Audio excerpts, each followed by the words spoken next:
What's up, everybody? It's your boy, the Groovinator from RaidersOfTheLostFlicks.com with another episode of Raiders of the Lost Flicks Live, where we're going to talk about the movies, nothing but the movies, and something that's groovy. Hey, and I'm joined with my buddies Pete and MJ from the Place to Be Reviews. Hola. Good Hi. Friday evening. And my other comic book expert who is deeply undercover right now, my boy Alex. Say hi, Alex. Man, snitches get stitches. Hello, everybody. Deep covers, man. Deep covers. The things that we do for our show. How you guys' week been? Mine has been hellish, to say the least. Pretty good, actually. Yeah? Yeah. I got to watch some good TV this week. I've been busy as a one-legged man in an ass-kicking contest, but it was good. Yeah, I saw all those toys that you had there, man. I was pretty jealous of all them stormtroopers. I saw them toys today, and I'm like, I gotta go have some toys. I went and bought some toys. I bought some Ninja Turtles today because I don't hate my life enough, you know. Yep. I was like, he was bugging, well, let's play Star Wars. I'm like, okay. And I'm like, he's like, can you get your troopers out? I'm like, okay. So I got the ship out with all the troopers in it. Then he's like, hey, I'm like, all right, never mind. I just went and got like 4 bags of clone troopers and got all my officers. I'm like, all right, let's just set this whole thing up and have a huge battle. So we did. Can't help it. It's fun. So there wasn't a ton of movies this week, but we still saw some big ones, and we're going to talk about some big ones before they're no longer big, irrelevant. But before we do that, we're going to watch us some movie trailers. Let's do that.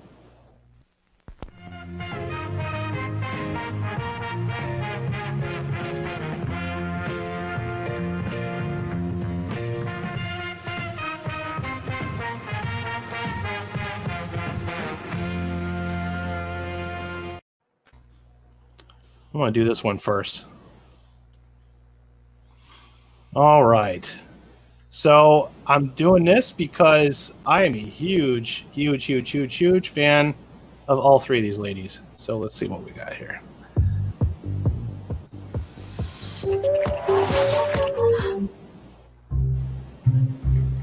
You have to adopt the mentality of an Irish street cop.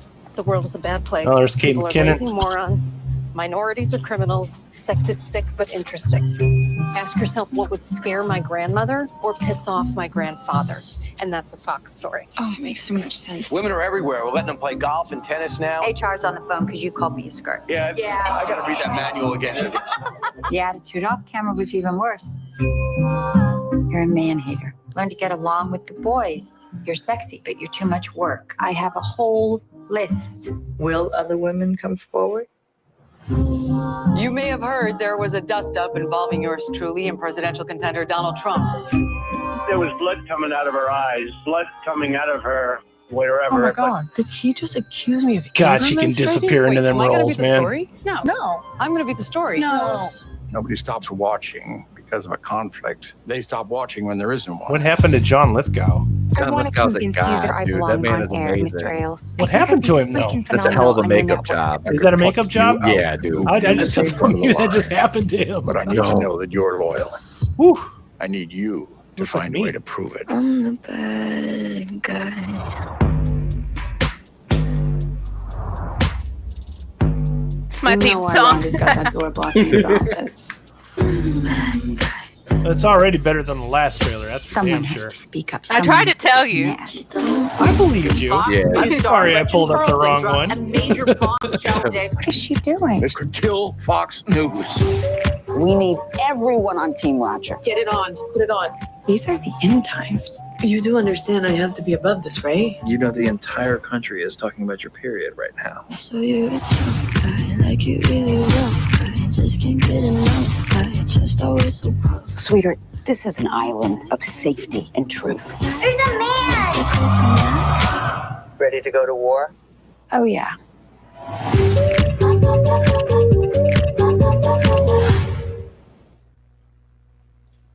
I don't know. What do we think about that one? I'm on board. I'm going to check it out. I am sad it's not playing at my theater. Yeah. I'm going to have to drive somewhere else. Your theater needs to get on your level, man. Seriously. MJ, you need to take a page out of Blazing Saddles and ask where the white women at. Well, they are playing Jumanji and what's the jewel? That other Jay and Silent Bob? no. I took a guess on that one. The other one that is like based on a true story coming out about the dude that got accused of. Oh, Richard Jewell. There we go. Yep. The 96 Atlanta Olympic park bombing.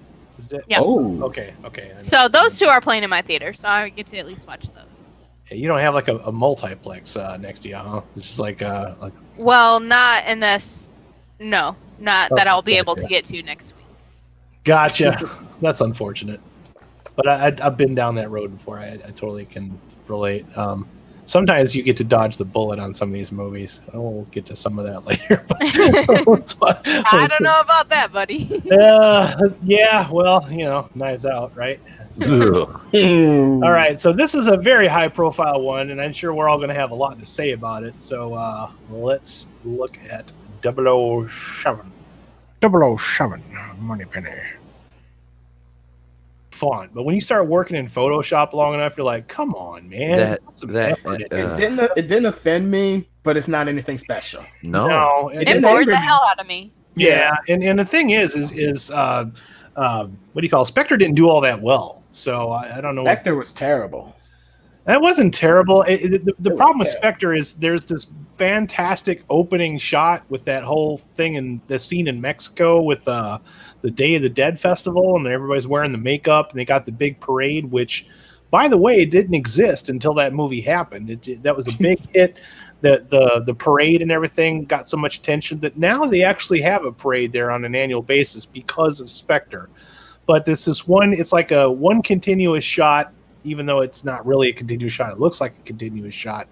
And they're kind of doing it in sync with the music, and it's amazing. But then after that, there's this whole other movie that you can pretty much just kind of ignore. It's not. So basically, Spectre's not terrible because the intro was okay. The intro's great. The intro's great. Batista's in it. I did like Batista. He's the odd job henchman. He doesn't even have any speaking lines in the movie. I even like Blofeld. I just didn't like the fact that they made them brothers. Like, my big problem with these Daniel Craig movies, they keep making them so personal. They make them too personal, and they make them too much like other movies that are more popular. I just want a villain who wants to take over the world, and James Bond has to stop it. I want him to be making bad one-liners and straightening his tuxedo and sipping, martini shaken not stirred, and using all kinds of badass gadgets to do it. That's all I want. I will say one thing. Rip off everybody except their own formula. I will say one thing for this trailer's credit. I'll give him credit for it. I do like the interaction between him and Q. As much as I think Craig is a terrible Bond, in Skyfall at least, his interactions with Q are kind of interesting. That's the only time it feels like he's Bond. I want to give a shout out to the Elite. Make sure you guys hit that like button if you could. Very well, please. I'd appreciate it. We do have a couple more trailers to watch, though, so let's get into that. Thanks for joining us, Elite. Appreciate it. All right, so this one has been done to death, but we haven't actually talked about it yet, so we need to. All right. There's no bad time to watch the Black Widow trailer. I'm sorry. Yeah. Hey. Really? You're gonna complain about watching Francis Pugh and Scarlett Johansson? Watch the trailer first. Look, I'm over the MCU. Sue me. I had too much litigation going now. I used to have nothing.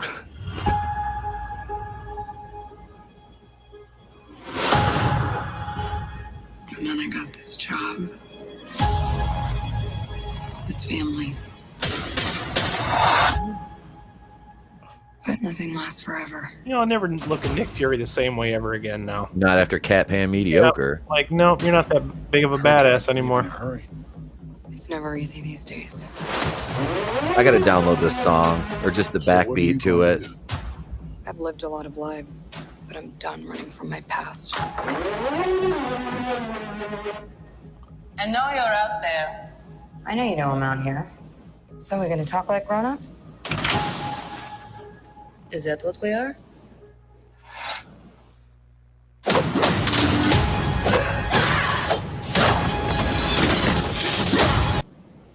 Oh shit! Oh, whoa! Sorry about that. Wrong button. Damn. I'm fine with that. Wrong button. I'm fine with that. Oh, Raiders cut this off, man. He said, "No soup for you." I meant to turn off my camera and not turn off the whole movie. No Two soup trailers for and you. that's it. Two trailers and that's it. That's all you get. That wasn't part of the bargain. No, I paused it. Hold on 1 second. I am so sorry, guys. Hello, my darling. Hello, my. Oh, okay. Hello, ragtime guy. Totally, we're professionals here. Good to see you too. That's what brings me home.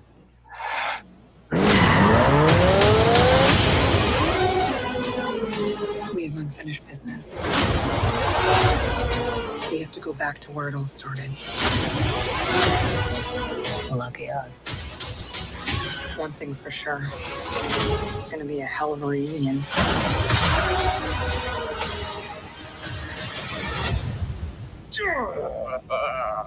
Still fits. Family. Back together again. You got fat.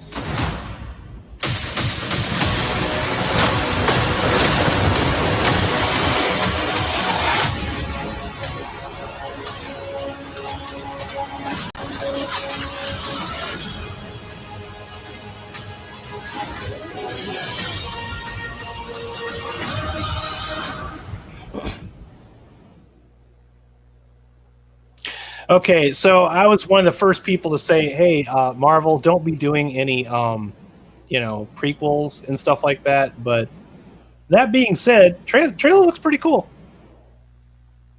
I'm excited for it, man, because with next year, all you've got as far as cinematic MCU stuff goes, outside of some Disney Plus, you've got that and the Eternals coming in November 6th, I believe, and I have no anticipation for the Eternals whatsoever. At least with this, even though it is a prequel, we're still gonna get, like I said, I wanted a Black Widow movie a long time ago. It's way overdue. I mean, obviously, and I saw something today about. I didn't get a chance to read it, but it was something about the real Natasha Romanoff is not really dead in the MCU, and if they do that angle, I'm going to be even more upset at Endgame. But I think this movie looks good regardless. Well, I said that too about Spider-Man: Far From Home. I thought that trailer looked good too, and that movie really disappointed me. But I try to be optimistic until I see him at least. I will judge a trailer that I think this is the first time that Marvel actually has done a prequel, hasn't it? Or at least the MCU. First Avenger. Yeah. Oh, first. Well. Took place in World War II. Yep. That's true. Yeah. Technically, I think technically Iron Man 3. Iron Man 2 was a prequel. It took place before Incredible Hulk. If you want to get technical. Yeah. That's why we have you on our streams. That was all muddled up. And somebody's got to keep this together. And the funny thing is, only the MCU can retcon a movie that took place in World War II with a movie that took place in the 90s and try to make it make sense. When everybody's sitting back going, no, we can see behind the curtain. They can somehow pull that off, but people like Ryan Johnson can't write a script. He can. He just needs to go beyond that first draft. Yeah, I was gonna say when I see him finally put a script together that is makes any kind of tangible sense, then we'll see. But, I don't know. What do you think about this one, Alex? I haven't heard your input on it yet. If you've talked about this to death, I apologize, but I haven't talked to you personally about it. So, once again, I'm going to say the same thing with James Bond.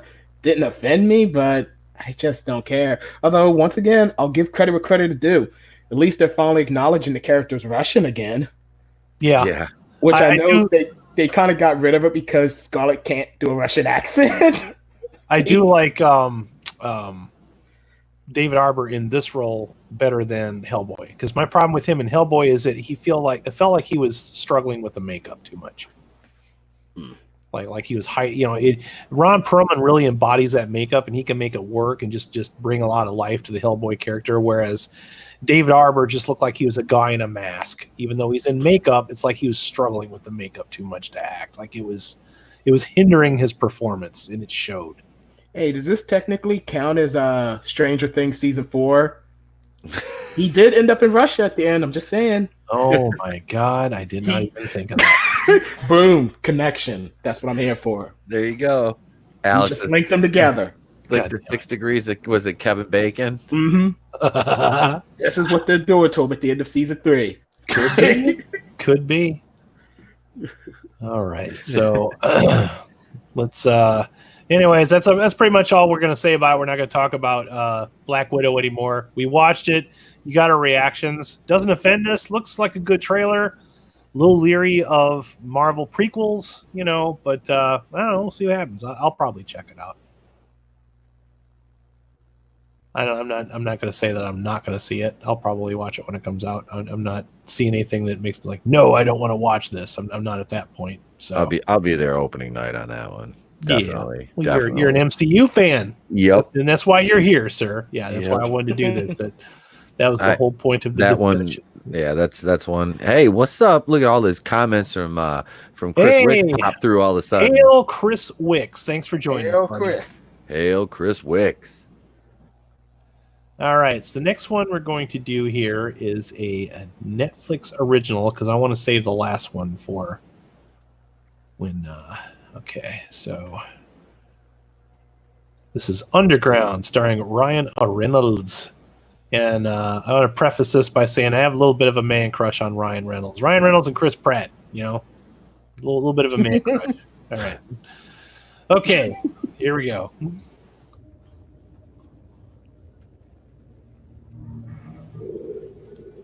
You could tell this is a couple of months ago because we've got the fake noises and the establishing shots. Really ruining my flow right now, you know that.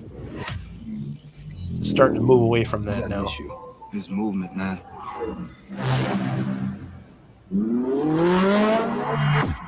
Already looks more James Bond than No Time to Die. It's time. I think Ryan Reynolds would make a good Bond. Hit it.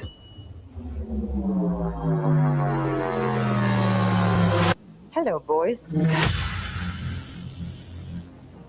Oh, good Lord. Hey, at least it ain't Ryan Johnson or Taika Commence Waititi. explosions. Is that the Razor Crest from The Mandalorian? You become a ghost. No more criminal records. No more office parties.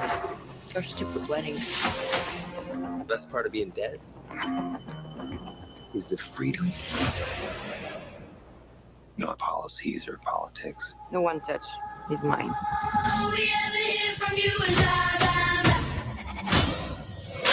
We answer to no one. Holy shit. We could take out some truly evil people. He's stuck on the stairwell. Guys, I got a bad idea. Don't have bad ideas, I have good ideas.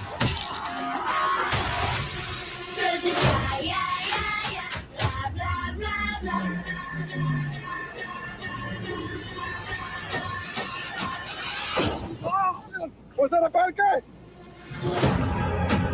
These people were declared dead. None of us will be remembered. What's about to happen will. Good things when you raise the bad ones, right? Who the hell are you? We're no one. If they exist, they can be made not to. Bobby, they got fighter jets! You see that? Yes! You see that?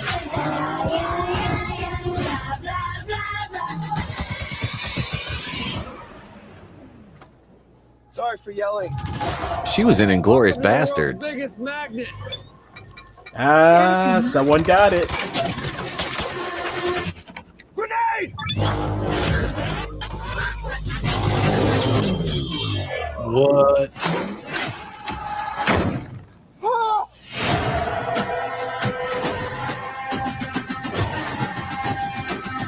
God damn, money was spent on this. Yeah. I wasn't sure it would work. I mean, I wasn't sure. I had a suspicion. But Fuck, that last scene looked like Bad Boys 2. This is all so fucking dangerous. It is Michael Bay. Yeah. Yeah. I think it looks dope, man. I'm excited to watch that one. That My looks like a favorite lot of trailer you fun. played today. Yeah. The only issue I have, I mean, I love Ryan Reynolds, but now ever since Deadpool, Every time I hear his voice, that's all I picture is him in the Deadpool suit. You think it's gonna stereotype him?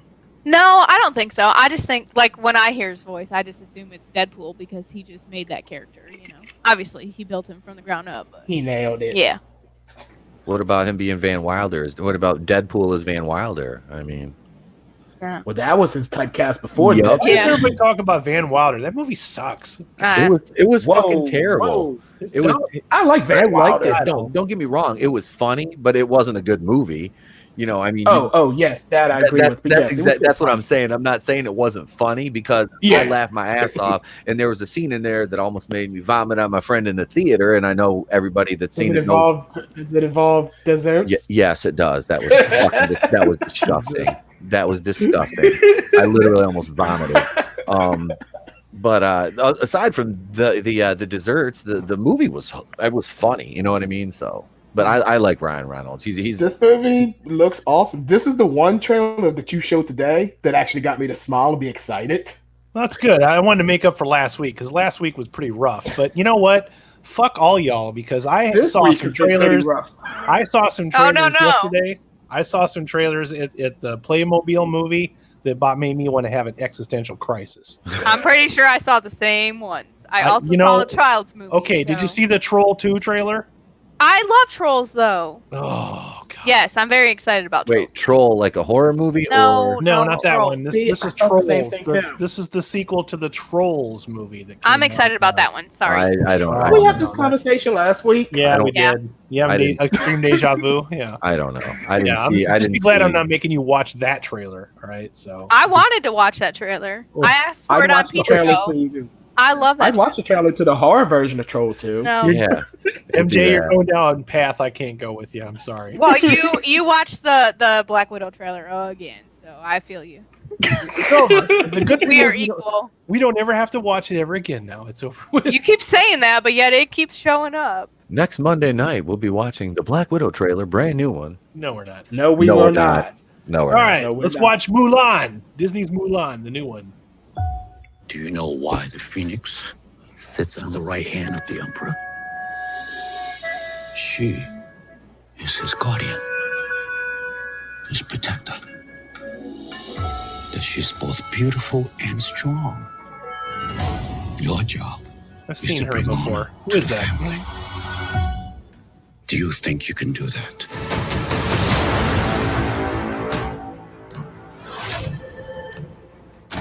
Citizens, we are under attack from northern invaders. Their leader calls himself Ori Khan. Fights alongside a witch. No survivors.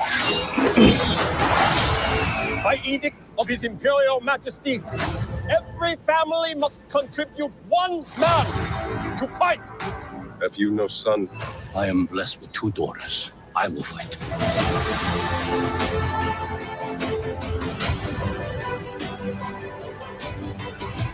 We must be strong. This time it will not return.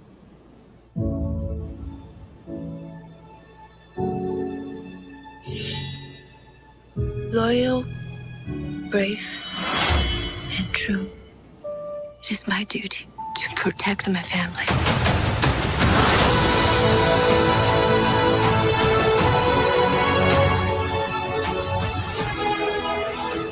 Ancestors, please protect her. What is your name, soldier? Hua Jun, Commander, son of Hua Zhou. We're going to make men out of every single one of you.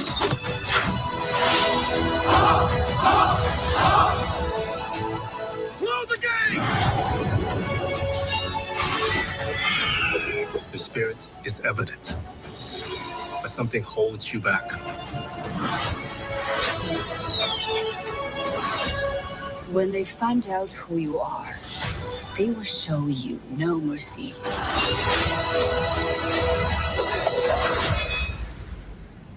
I'm Hua Mulan.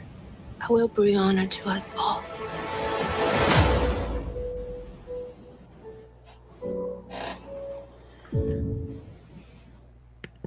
That was not at all what I was expecting. Yeah, seems alright. Seems cool. Yeah. I didn't see. I don't think I ever saw the original one. The original is one of my favorites. So Right. Mine too. Yeah, I like that. Mulan one a and lot. Aladdin are the only two Disney animated movies I like, so I will be a little more judgmental with these two movies, but this Mulan trailer looked cool. Yeah, the Aladdin I was very judgmental about because that's one of my favorites, and I didn't like what they were doing with that. This one actually looks like it's trying to be its own movie. It's not trying to duplicate the cartoon. That's been my problem with all these Disney live action remakes is they just want to make a live action version of the cartoon. Why do that? You already have that movie. I was waiting for the Mushu I was waiting for the dragon to pop up. I was waiting for they said, "Oh, make a man out of you." I was like, "Play the song." Oh, they didn't play the song. It's probably illegal for 2019. Probably is, yeah. Touche. We had to do a dance competition to that song, and I was like, please stop singing. I'm over it. I'll make a man out of you. Oh, we just got demonetized. Oh, Lord.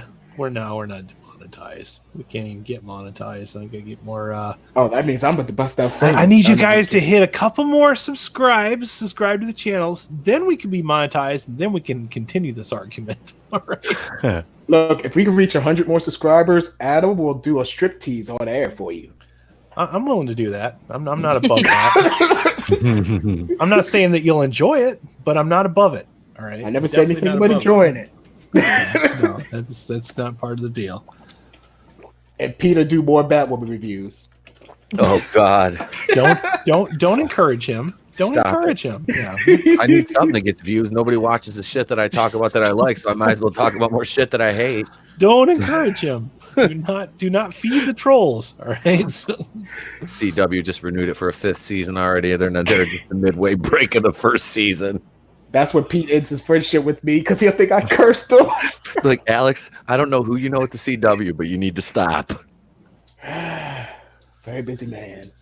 So while you guys were out doing whatever the hell you were doing, I was out doing the Lord's work yesterday. I went at 4:00 in the afternoon and watched this because, as MJ and I have mentioned on many occasions, this is the only thing that's come out this week. This one, literally, and Dark Waters were the only movies that launched. Well, Dark Waters was in my theater last week. Was it really? Yeah, it was released in November, just in a couple theaters. So. Because I saw it today, and it was the only. I mean, they're talking about it this week, so I don't know when the exact release date it was. It was like nationally released today. Okay. Yesterday. Okay. All right. Is that a real word? Did I make that up? National? Yeah. National release. Yeah. That's. I think it's an actual That's word. a word. If it isn't, we're making it one now. Yep. Okay. Anyways, so but yeah, either way, there that was the only. Besides the movie I saw, that was the only 2 movies that I haven't seen yet. So there's no options. No, there really isn't. So I saw this one. It was 4:00 yesterday. I was the only asshole in the theater. Now, I was worried about being the only asshole that was going to be in a kid's movie in a theater full of kids sitting in the back looking like a derelict hobo. All right. I thought I was going to get thrown out of the theater, but despite that, okay, I was the only asshole in the theater. At least I knew I could make all the noise I wanted and nobody would complain. Because I always worry when I'm the only guy in the theater. It doesn't matter how long the movie's been out. If I'm the only guy in the theater, something's wrong. Okay. Didn't take me very long after I got through the, like I said, I almost had an existential crisis going through the trailers for this. There was like 25 minutes of kids trailers for this. And now, I don't have any kids, all right, and it's not that I hate kids. I actually like kids quite a bit. I'm not married. I don't have any kids. It's just I just don't have any. But I do like some kids' movies, especially the ones where the adults and the kids can enjoy them together. All right. This particular movie right here makes me not want to have kids. It makes me not want to get married. Okay, I just, no, I'm just kidding. But it just. Where do I start with this? All right, I pulled this up because I wanted to see the cast because this is literally the first time I've looked at it since yesterday. I was trying to forget about it. Let's see if I can get back to where I was. Okay, so the cast. All right, yeah, this one right here, Anya Taylor-Joy. Is this a Disney alumni or Nickelodeon or something like that? Does she do kid stuff? No, she was in that movie The Witch, I think. That's never right. seen her. That's where I recognize her from. She just had blonde hair. That's what it is. Okay, she's the lead. The movie completely centers around her, and what it is her and this kid, her brother. All right, their parents get in a car accident, and all this happens in like a span of 20 minutes. Okay, she wants to see the world. You know, she's got purple hair, got a passport. She's going to take her brother with her. They're going to go see the world, and she breaks into a musical number. This girl cannot sing. All right. And there's nothing more offensive to me than somebody singing that should not be singing. All right. Oh boy. Hey, Well, hey. So if you're in for a treat. Well, if wait you're going to until we have a sing musical, you have to be able to sing. It's kind of important. I'm just saying. My voice has brought subscribers to this channel. Okay, I'll have you know. Okay. Nobody complains about my musicals. This is true. I did. The musical that you told me to watch, I actually enjoyed. So I appreciate that because I'm not. It used to be I hated all musicals, but now I'm kind of walking back some of that. I like a musical if it's a good number, it's got a catchy beat, it's got a good dance. This one, when it has musical number in it, it's so rushed through. It's just like, wow, it's like you really shouldn't have even bothered at this point. But yeah, in a span of about 20 minutes, she's going to go see the world. And then all of a sudden her parents are dead. You just see like a couple cops come to the door, flashy lights outside. Then they jump cut to like 1 year later. Okay. And she's like wearing a name tag, wearing a like a uniform, like she works in a coffee shop or something. I don't know. She's raising the kid. Like she goes from being 18 to being like a parent. In over a span of 20 minutes. Okay. The kid's arguing with her. All right. The kid runs off. Let me see if I can find the kid here. Cause I want to, he's not that bad. The kid, Gabriel Bateman, this kid right here. So this kid runs off. Okay.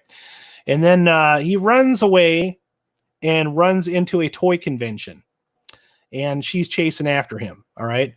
Once they get into the toy convention, magic happens. They don't explain why, just magic happens, all right? Go inside the convention. Next thing you know, they're in Playmobil land as Playmobil people. Wait. Oh my God. So the start of the movie, they're not the Playmobil characters? Nope. They're just actual characters at the beginning. And then these actual real people run and they go to a convention. They go into a convention, and then all of a sudden, this kid's running around. He's got this little Viking action figure on his backpack or whatever, or some shit, right? God. He goes in there and he becomes that little Viking character, and then she becomes like a Playmobil version of herself. Now, if you guys have seen Playmobil toys, let me see if I can. They're not very animated. All right, they're pretty generic. Okay, even the Lego people had more animation than these things. All right. People that buy Playmobil, they're the ones that are like, they think they're too cool for Legos. You know what I mean? They're like the Mac users of the toy world. It's like, no, my kids aren't going to play with Legos. They're going to play with Playmobil. Nobody buys this shit. All right. Pete, you have Playmobil? Does Stray have Playmobil toys? I have some packed away from when I was a kid, but there's like a handful of them and he's never seen them. Okay, and you probably wouldn't really care because Legos are far more interesting. You know what I mean? Legos and GI Joes and all that shit. So that brings me to my first problem. Okay, if you're going to be transported into this world, the world itself needs to have some personality. This doesn't have that. All right, it's like they go into Playmobil land, and let's see if I can get some of these other pictures here. Okay, yeah, here's Zach Efron, Jim Gaffigan. Okay, yeah, Jim Gaffigan plays this character right here. Now I love called him Zac Efron. I don't know why I did. I just saw the Ann and just Zac Efron came out because he looks like Zac Efron with a beard. Because he doesn't look anything like Jim fucking Gaffigan. All right, so yeah, Jim Gaffigan plays this character right here, who she bumps into, and he is because what happens is they go into this Playmobil land. He's a Viking. He gets these other Vikings run into him, and they think, and he's for whatever reason he's really badass. Okay, and then they don't do anything with that particular thread line ever. All right, he's just like infinitely badass than the rest of the Vikings. So the Vikings love him and they adore him, and they run off with him. They have this big celebration. And then she kind of gets lost in the shuffle. All right, And then these pirates come in from nowhere and they capture the brother. Now, mind you, he can beat all of these other Vikings. He can beat all of them with one hand tied behind his back, but the pirates can come in and sneak and just grab him. That's my second problem with the movie. Deus Ex Machina. Shit just happens because movie and plot needs to happen. Like, it doesn't even tie together. I'm watching a kid's movie, and God bless it, I'm trying to make sense out of it. All right, I shouldn't have to work this hard at it, right? If it's difficult for me to understand, what does that mean for the poor children that are watching this movie? So the rest of the movie is this person and that person looking for the lost brother. That's the movie. That is the entire film. They go on this adventure to find this kid who is captured by a Playmobil version of Caesar that lives in Constantinopolis. That's the name of the city he lives on. And that's my other problem with this movie is, when Lego Movie came out back in 2015, mind you, okay, nobody expected much out of that. But the thing that's kind of cool about Lego Movie is that you have Lego Batman, Lego Star Wars, all these different other things that you can bring in to make Lego more fun. Lego Joker, all these other characters. Playmobil ain't got none of that shit. They got Playmobil Pirates, Playmobil Space Aliens, Playmobil Vikings, and Playmobil Old West. So when they get to these worlds, because as they're looking for this brother, they keep running into these worlds. It's like 1 minute they're in the West, the next minute they're on, there's like this big dinosaur island or something, and then there's Greece. It makes no damn sense at all. It's like the most generic of generic genres you can possibly get, even for Playmobil. I'm so confused. Well, so was I while I was watching this, because that's the entire movie. Is there, she's trying to find her brother. He's supposed to help her find her brother because she finds a sack of gold doubloons or gold coins or something, and it has only a couple of coins in it, but she tricks him into thinking that the sack has a lot more gold coins in it than it really does. So he owes somebody money for some reason, and then he's got this magic bale of hay that makes elephants fly. Have I lost any of you yet? What the hell are you Dumbo? saying? It makes elephants and dinosaurs fly when they eat the hay, this magic hay. He owes somebody money. They never really tell you why. Wait, all it right? makes an elephant fly? And then this asshole shows up right here. This is, oh God, what was the name of it? Rex. They said his name like 100 times. I've already forgotten what it is. I have to back up. This is Daniel Radcliffe, all right? This is Daniel Radcliffe's discount version of James Bond / Austin Powers. Complete with his... Craig. Yeah, complete with his own theme song. Let me see if I can remember his name again. Where am I at here? Playmobil the movie. Dan Radcliffe, Rex Dasher. So every time you see him, it's Rex Dasher, Rex Dasher, Rex Dasher. It's like this long. They're doing the James Bond thing, except it's not James Bond. It's not Austin Powers. It's Rex Dasher.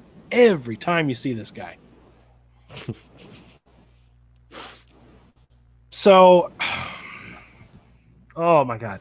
I was really feeling the pain. I wanted to walk out on this movie about an hour in. And it just, every time they broke into a musical number, I'm like, you can't sing. This is not a musical number. This is not entertaining. I am so bored because it's the most laziest version of a musical number you'll ever see. It's like watching a beer commercials version of like a Disney musical number. You know what I mean?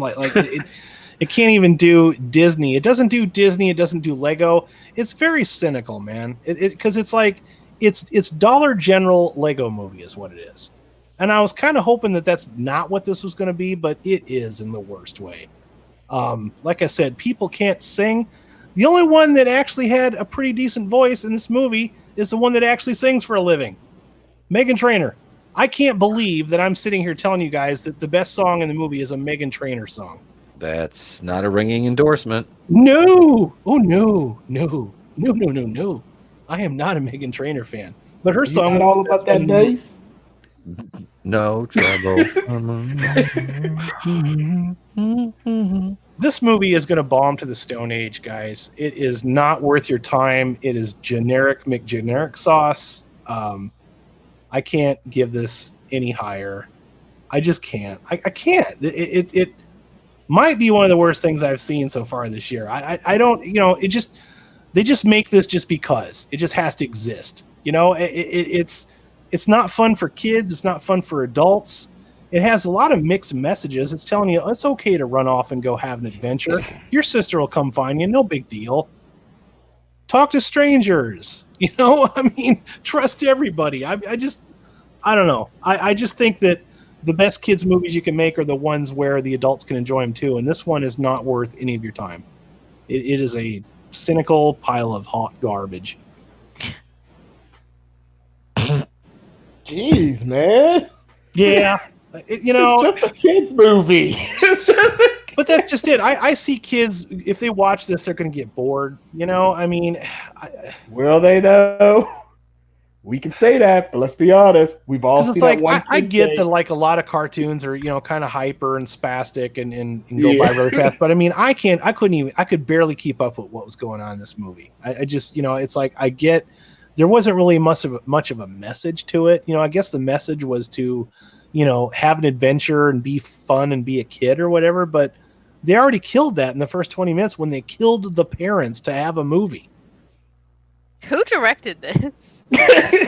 That is a very good question. The director, first of all, whose idea was this? That they were like, "This is a great idea. Let's go with right?" It was Ryan Johnson. This is directed by Lino DeSalvo. That's Ryan Johnson's surname. Oh, we're gonna pull up. We're gonna show the face of the person responsible for this one. Trust me. I'm telling you, it's Ryan Johnson and a mask. Bet you they have a big head. It's not Ryan Johnson. This is acceptable if they're 12. Oh my God, he's not 12. It's far from it. Far from it. That is. He looks like Al Franken if he lost some weight. I'm Al Franken. I'm good enough. I'm strong enough. People like me. Bruh, you directed a Playmobil movie, and you really shouldn't have. It's really sad because it's like the characters in this movie are so blatantly trying to be the Lego movie that it's laughably bad. It is, but it's not laughably bad enough to where I think we would have fun watching it on a watch party. It's not that bad. It's cynically bad, and where it's just like, come on, man. It's like you're an embarrassment to everybody at this point. It's just how I felt about it. I couldn't wait for it to be over, and I was mad because the movie's an hour and 38 minutes long, and I wanted to go have dinner in between that and my next flick.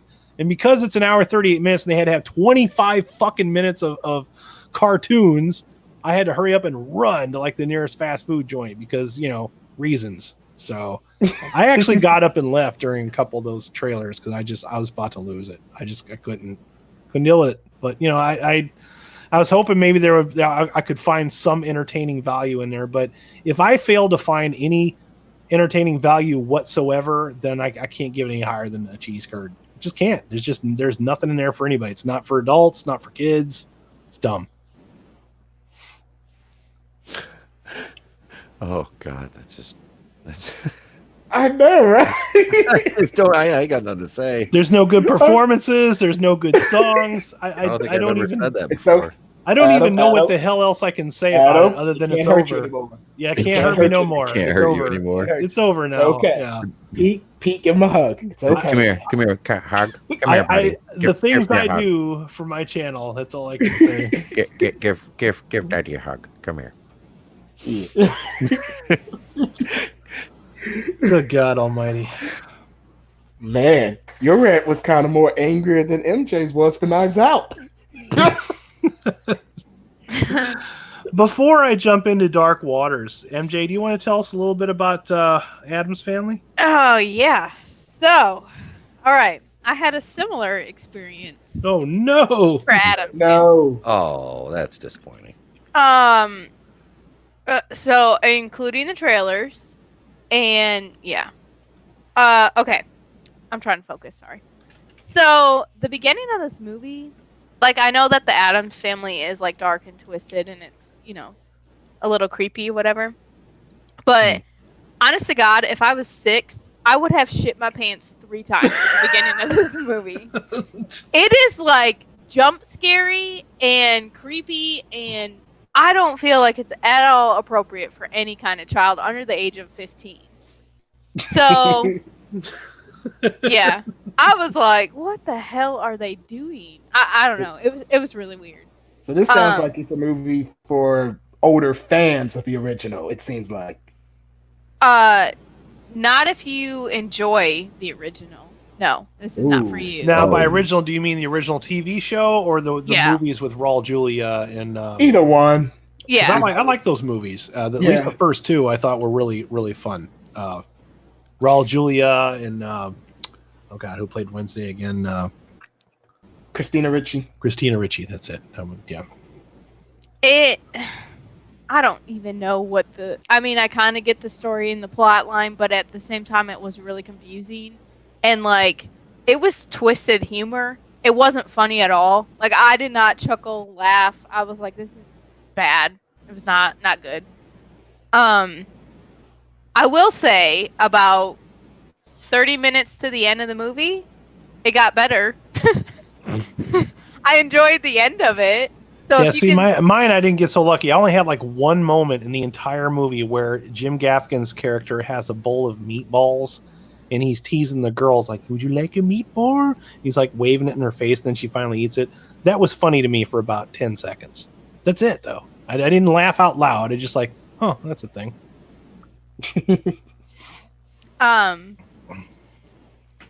Yeah. So if you can sit through the first half of the, 3/4 of the movie or your child can, then they will most likely enjoy the end of it. But so Nick Kroll played Uncle Fester. If anybody, but if you know Parks and Rec, he is the douche, the DJ douche. I know Nick Kroll. Yeah. Yeah. He's in Big Mouth too. Yes, he is. He played Uncle Fester in this. And even his lines, I couldn't laugh. I was like, this is just it's not good. Not good. Okay, and then the other part that really, Cousin It was played by Snoop Dogg. Yeah, that's Nick Kroll. That was the best part of the trailer was Snoop Dogg as Cousin It. Except like that. for That got me excited. Yeah, but it doesn't talk, does he? Gibberish. Yeah, gibberish. But I don't know why I was so disappointed that they played the Snoop song for him rolling in. It was just like self-promotion in the wrong way, I guess. Which song? What's My Name? They're playing that one?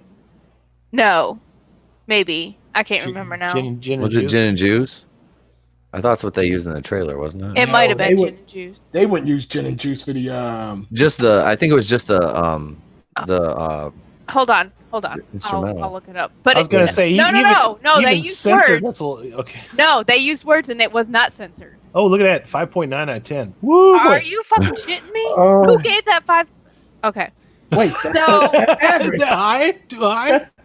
That's average. That's not good. Ugh. You're breaking my heart, MJ. It really the best. It was okay. This is how crazy it was. I'm trying to think. Martin Short was even in this.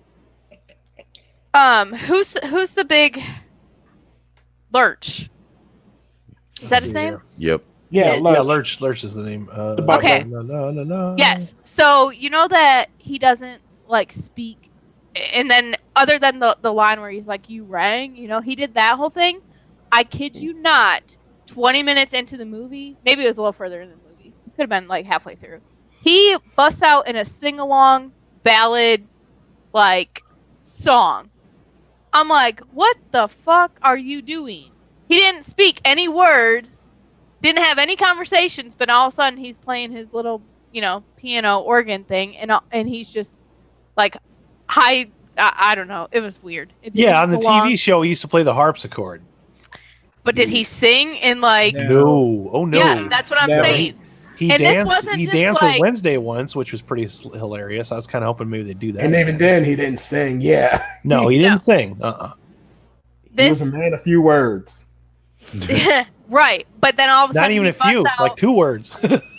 Yeah, which is "you rang." That's the only line I remember him saying. You rang. Yeah, except for he would say other stuff too, but it was always like 1 or 2 words. And they did the you rang. They drug that out. I swear to you, it was 30 seconds for him to say, no, keep going. It was a lot longer than that. You rang. Longer. I was like, I can't. That hurts too much.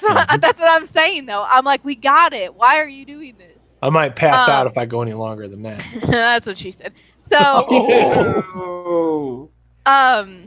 yeah, that it was really awkward. It didn't belong at all in the movie, and it was like just this soft, like spoken, high pitched voice. I'm like, what the? It did not go. I didn't like it. I will say the girl that does play Wednesday, Chloe is her name. She was one of the high points. She did her character well for what she was given. We'll go with that. Oh, Chloe, great! I know who this is. Yeah. Yep. Yeah. Oh, Hit Girl. Yep. Yeah, she played an updated version of Carrie, which I haven't seen yet, but I remember that remake. I liked her in the movie Let the Right One In, or let them in, or something like that. Let me in. Let me in was the American version. The right one in was. I liked that movie. That was really good. She was the little girl vampire in that, wasn't she? Yes. That what it was? Mhm. Yeah, okay. All right. Yep. All right. Have She you was ever read amazing that in book? Negatory. I'll explain the twist after the show's off the air. Okay. It's a little rough, dude. I'm aware of it. I haven't read it, but I had it explained to me. Yeah. Yeah. Yeah. We'll explain to Pete. Yeah. afterwards. It's like Stephen King's It rough. You know. You have my interest. Now you have my attention. All right, let me explain. I'll do it real quick to you. Have you ever seen The Crying Game? Yes. Oh Lord. Yeah, I just explained the twist in the book. Oh no. Oh no. No. I think I just wrote. He told. Fuck you.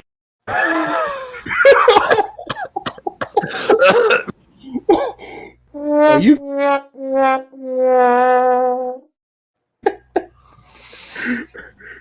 You'll never watch that movie the same again, will you? I had to turn my.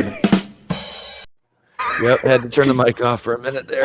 Oh, it's a good thing. You need a moment, ladies and gentlemen. Ladies and gentlemen, Mr. Conway Twitty. Okay, so before we play that, back to my review here. So Wednesday was one of the higher points of that whole movie, which is not saying much. Not anything against her or any of the other characters, because it is Charlize Theron. It just wasn't a good movie. And then I will feel say, like Charlize Theron was phoning it in on this one. I mean, she wasn't bad. It wasn't like it was horrendous to listen to her. Okay. It just bad script. Yeah, the movie itself is not good. But I will say when they first moved into the mansion, that's the other thing. How the fuck is a 6-year-old supposed to know what a sane asylum is? They base this movie around them moving into an insane asylum instead of just like it didn't fit. I didn't like it. I can't imagine being a parent trying to explain to your child what that meant. That's disappointing. I was kind of hoping this would be good. Yeah. Yeah. I've noticed. Then, go ahead. The last bit here, because this is just, I swear to you, torture for me. I don't know what it is, and if these directors know that I'm going to be sitting in the theater watching this movie or not. But what's the hand? What do they call him? The Thing. The Thing. Yes. Okay. So there's a part where Thing is sitting in his room on his laptop, and he gets interrupted, and then he hurry up and shuts his laptop. Okay. Wait. Oh no. No. But hold on. Okay, no. that's what it was like. Reference. Okay, of course, as a child, you're not going to pick up on that. I picked up on it because I'm an adult, and for the fact that he was going through pictures of feet, not hands. Fuck this shit, I'm out. Yes, it was foot porn for Thing, Quentin Tarantino directed. and it was like. They were, because, okay, yeah, it's a cartoon, but it's very, like, detailed, like, the fingers, like, the fingernails and everything are very realistic looking. So, these pictures of feet are pretty realistic looking. And I'm like, are you, and it was not just, like, a quick little, like, adamantly browsing through pictures of feet Oh, for no. a solid 30 seconds to a minute. Oh no. I'm like, why? Why me? Why does this happen? And then somebody barges in and he up and shuts the laptop down. Like The sad he wasn't thing doing is, anything. If this wasn't a kids movie, that probably would be a hilarious joke. Not for me. No, not for me. You wonder how does he even do it? Oh god. Yeah, I don't want to think about that too much. Stop it. Oh god. It hurts. No. It Does hurts. he just twitch his thumb? Does he like put his Stop index it. Stop finger it. over Stop his it. Stop middle it. I was finger gonna and ask, kinda does rub he it? like? Yeah, how does that work? Because it's. So is God. it's got to be like the middle and the forefinger over the thumb. Yeah, it's got to be it. I mean, or the thumb between the middle and the ring finger. Anyways, so he also had a watch on his wrist, and then they put an eyeball on the watch, like an iWatch. Get it? I was like, that's not funny. no, and that is how the entire movie was. I'm like, none The of jerk off this is joke funny. was funny, but the eye, you Yeah. lost the eye. It's not funny. It's not The though. jerk Not in off joke is context. only funny for us sick adults that are having fun on a Friday night. It's not even funny. I was like, oh man. But they've been putting shit like in that movie since like like Shrek and stuff like that. So this is. I mean, that's Yeah, a but little. not feet. Oh, now I realize why this scene was. Yeah. Don't say. There we go. The wheels are turning. It was a scene out of Miami Connection with some dirty feet. They weren't Look, I dirty. forgot They were about all like, ugh. I forgot about the feet. I mean, Yeah, it was not pleasant. So if it was other hands, if it was like hand models, would you have been okay then? Yeah, it wouldn't have bothered me. Well, I still would have been like, "Are you kidding me?" But I would not have been offended. I was offended. I was like, "This is fucking gross." He's a hand. Why do we have to have feet involved? Kind of makes you think about the word shocker a little bit. Yeah. Oh. With that being said, I gave this movie a 1 out of 5. God, oh, that hurts.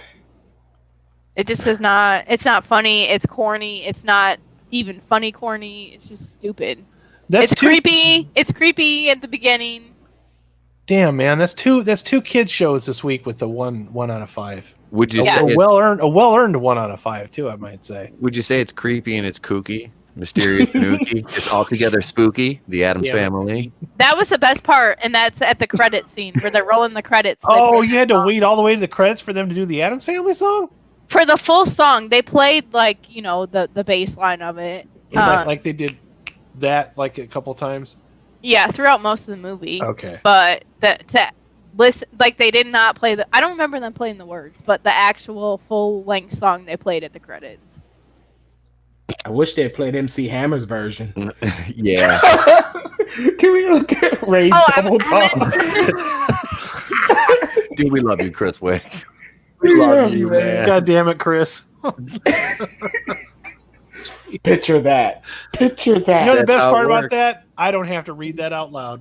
Just we all know it. We all know it.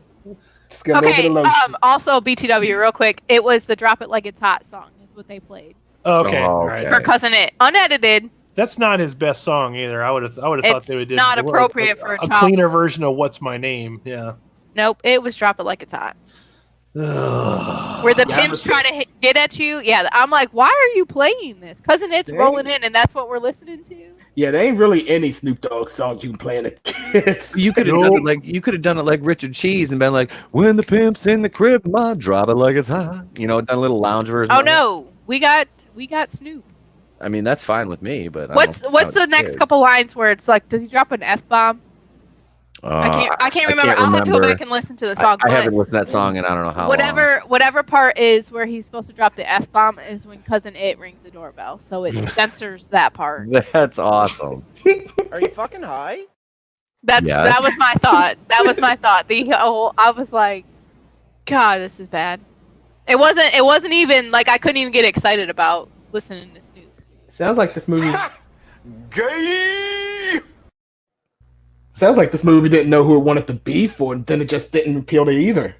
It didn't know whether it wanted to be for adults or kids. The same sense they're trying to appeal to both audiences and failed to do either Well, way. and the baseline of the story is so they move into this asylum, which is really creepy how they did it. Like there's lightning and it's weird. But of course, they're all excited. They're like, "Oh, we found our home." Well, then all of a sudden somebody drains the marsh and all the fog settles. And they're overlooking this like beautiful Susie Homemaker cookie cutter town, and there's the main villain lady. She's not really a villain. I don't know what the hell you call her, but she's the plot. Yeah, the plot. Yeah. She sees the asylum, and she's like, "Oh, I have to fix this house to make it look as good as the town." Like that's the plot of the movie. That's the storyline. So she goes to the Addams family. Was that woman played by Martha Stewart? Well, her and Snoop are No. they shared. Yeah, but say her and Snoop are best friends. Yeah. But they did a couple of nickels together, didn't they? Yeah, they had a show too. Maggie Wheeler is in this. Maggie who? Maggie Wheeler.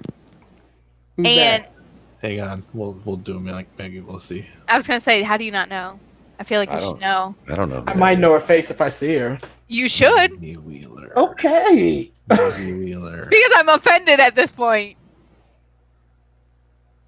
Maggie Wheeler, show me this woman. Show me the Maggie. Wake up, here she is. Maggie, Okay. I think I got something to say to you. Oh, you know who that is? That is. Shit. She is that's from Chandler's girlfriend Yeah. Sleepaway Camp. It's Janice. with the laugh. Oh Yep. God, that's Yeah. okay. Yeah. She was on Seinfeld. Yep, that. I didn't know she was on Yep. She's I know. friends. Yep. Well, she did a bit on Seinfeld. That's where I know her from. And then also, fuck. What is? Oh my God, my brain hurts. The girl from Endgame, Marvel, Guardians of the Galaxy. Karen. No, the one with Zoe the antennas. Saldana. It's Palm Clement. Oh, Palm Clementine, No, it's not Clementine. isn't it? No, it's I close think to that, you're but close. Yeah, Palm Palm Wonderful. Clementif. yeah, Palm she's Wonderful. also in it. Who is she in Endgame? Oh, She's- Mantis. There we go. Yes, Jesus. I said the antenna girl. I was struggling with my words, but I mean, Antenna girl. This one.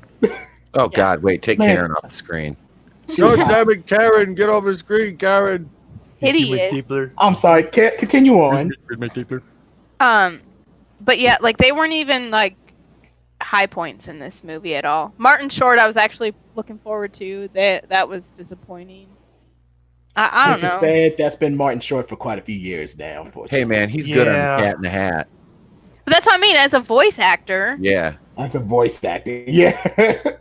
He was on a TV show. He played somebody's boss a couple of years ago. It was a short-lived. Maybe it was Mulaney. It was Mulaney. Mulaney. That's what it was. He was not funny. What a waste of He a, was- of yeah, a cast. he You was had not Oscar Isaac, Charlize Theron, Chloe Grace Moretz, Finn Wolfhard, who's from It. Damn. Stranger Things. Bette Midler. Well, he's also in It, but yeah, Bette Midler. Damn it. and it wasn't that they did a bad job. They just It's did bad this- script. Yeah, it was stupid. God, it was so stupid.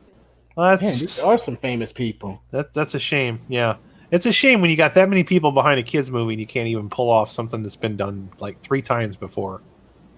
Harlan Williams was in this. Yeah. Damn, I am disappointed right now. Yeah, it was. Harlan Williams. Yeah, from Half Baked. Yeah, he does kids shows now though too. He has a show on Disney Junior called Puppy Dog Pals, and he wrote it and he does a lot of the voice work. Huh. Well, I can hear. I know. What is that? What is happening? That's my backup tablet. Turn it off. God yeah, damn you it, have, dude. you have Turn to it off when I'm ready. I'm trying to turn it off. It's frozen. You turn it off right now. Oh, I swear to God, you will have more. You will have 6 seasons in a movie of Batwoman. Wow. Why not? Harsh. I'm about to do Crisis on Infinite Earths too, so I don't know if that's a And mistake. Batwoman will be the hero who saves the day. That new one. What's it? Star Girl or whatever her name is. I don't know. They got some other dumb character they're bringing in. Still not gonna convince me to watch those shows again. Hey, I'm watching it for you, dude. All right. So Jay, you watched another, because I don't want to jump into Dark Water just yet. A Claws on Netflix. Oh yes, so that was it's been generating a lot of buzz. It's actually called, oh shit, I forget how they pronounce it. Klaus? Oh shit. Klaus. I think it's called Klaus. I think they call him Klaus. Klaus. Okay. Words are hard anyway, so I'm not sure why I'm trying to pronounce things. But it's a Christmas Christmas animated movie on Netflix. It was pretty decent. It has a cute little message, of course. It's got all the good warmy feelings of a Christmas story. Rashida Jones, cool. Yeah. What? Nice. I'm in. Yeah. Yep. It was Rashida Jones, I'm in. It was cute. I'd give that a 3 out of 5. Okay. Maybe 4. It wasn't. I mean, yeah, it was cute. I liked it. I enjoyed it. I'll watch it again. Good. What's it about? It has to do with the post. I watched this like 2 weeks ago. I'm trying to remember. It has to do with the post service and this little kid. He's a younger kid trying to prove to his dad that he deserves a post office in this new town and that he can convince all these people to send letters because he's got to have so many letters to have this established post office. So, I don't. It was good. It was cute. So at least you saw one good kids movie this year. Yeah. Yeah. Well, you liked Frozen too. You didn't think that one was too. Well, it wasn't not as good as this one though, right? You have to think that one you gave it like a 2. Frozen 2. It's not that it was a bad movie. I just didn't enjoy the first Frozen. So to sit through a sequel, You were it was already okay. checked out. Okay, gotcha. Yeah, it was all right. Well, that's good. At least you saw something that's good. It's always better to end on an up note, right? That's why I didn't want to jump into Dark Waters just yet. Well, Both metaphorically, no. Let's see here. I wouldn't jump in that water. Shit. Now, unless they were pirates. Yeah. To be fair, all right, this should not be confused with Dark Water, which is the horror movie with. Unless there's pirates, I don't care. No, this is Dark Waters. I need pirates. To be fair. To be fair.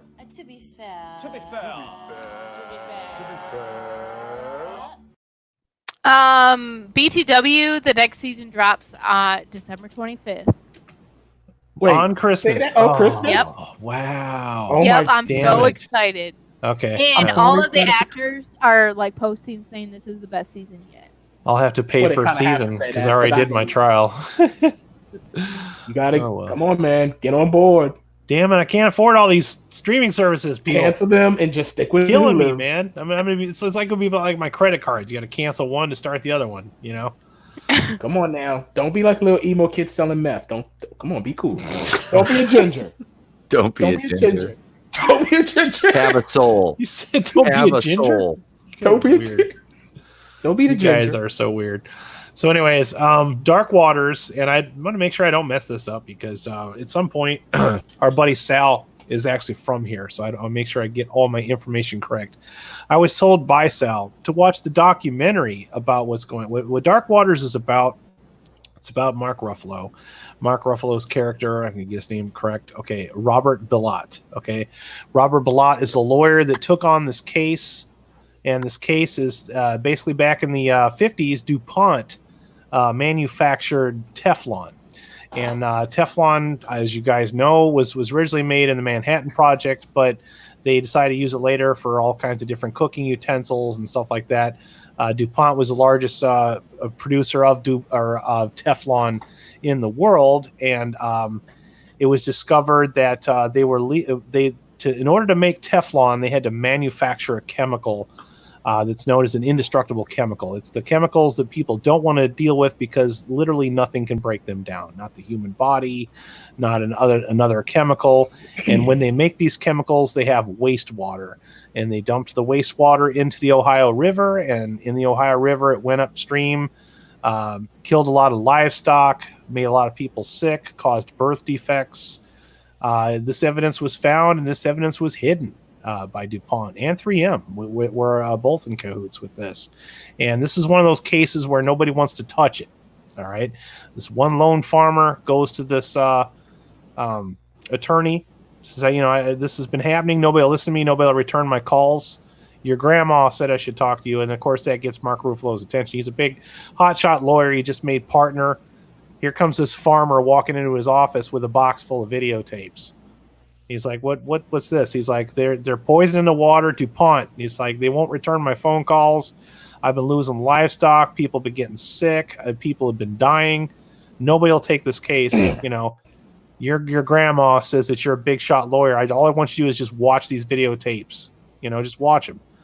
So he doesn't watch the videotapes right away. He goes back to West Virginia and sees his grandma. And his grandma says, well, he was asking for a lawyer. And I says, well, my grandson's a lawyer. He starts to investigate, and, he sees these things himself. All right. And this story is about his journey taking on this elaborate case that is actually still going on to this day. Started in 1998, still ongoing, this investigation. Okay. The documentary that I watched showed the point of view from the victims. It was a very hard documentary to watch. It's extremely depressing. I love documentaries, I do, but if you're having a bad day or a bad week, this probably was not the one to watch. Okay. It's a bit rough. There's actually a person in the movie. I'm going to see if I can find him, because he actually does get to be in the movie as he plays himself. And I'm going to pull up his picture here so that I can clarify what I'm trying to talk about. That documentary was really well done. It is a very well done documentary, and I am happy to say that this movie is very faithful to the information. Oh, okay, that's good then, because they went out of their way, maybe even a little too far at some point, to explain to you what the chemical was. But I appreciated that they did it all the same. I didn't feel like they were trying to rush through or get to a point. I didn't feel like they were trying to Hollywood it too much. But I have to find this guy's face, because it's very important to show him to you as I'm talking, because he's actually in the movie. I think I know what you're talking about. Yep. Bucky is his name. I'm trying to find Yep. him. Yeah, Bucky is in the movie. Where are you at, Bucky? Yeah. I'm so bad for this guy. I watched the documentary. This guy is a superstar. As soon as I pull him up. Mm-hmm. Where are you at, Bucky? Why can't I find you? Did they not put you in here? Maybe they don't want his picture on here. Well, I can't find his picture in this list, unfortunately, so I'm just going to have to explain. Bucky is a person that grew up with the birth defects. Maybe they have him in here as William. No, not seeing it.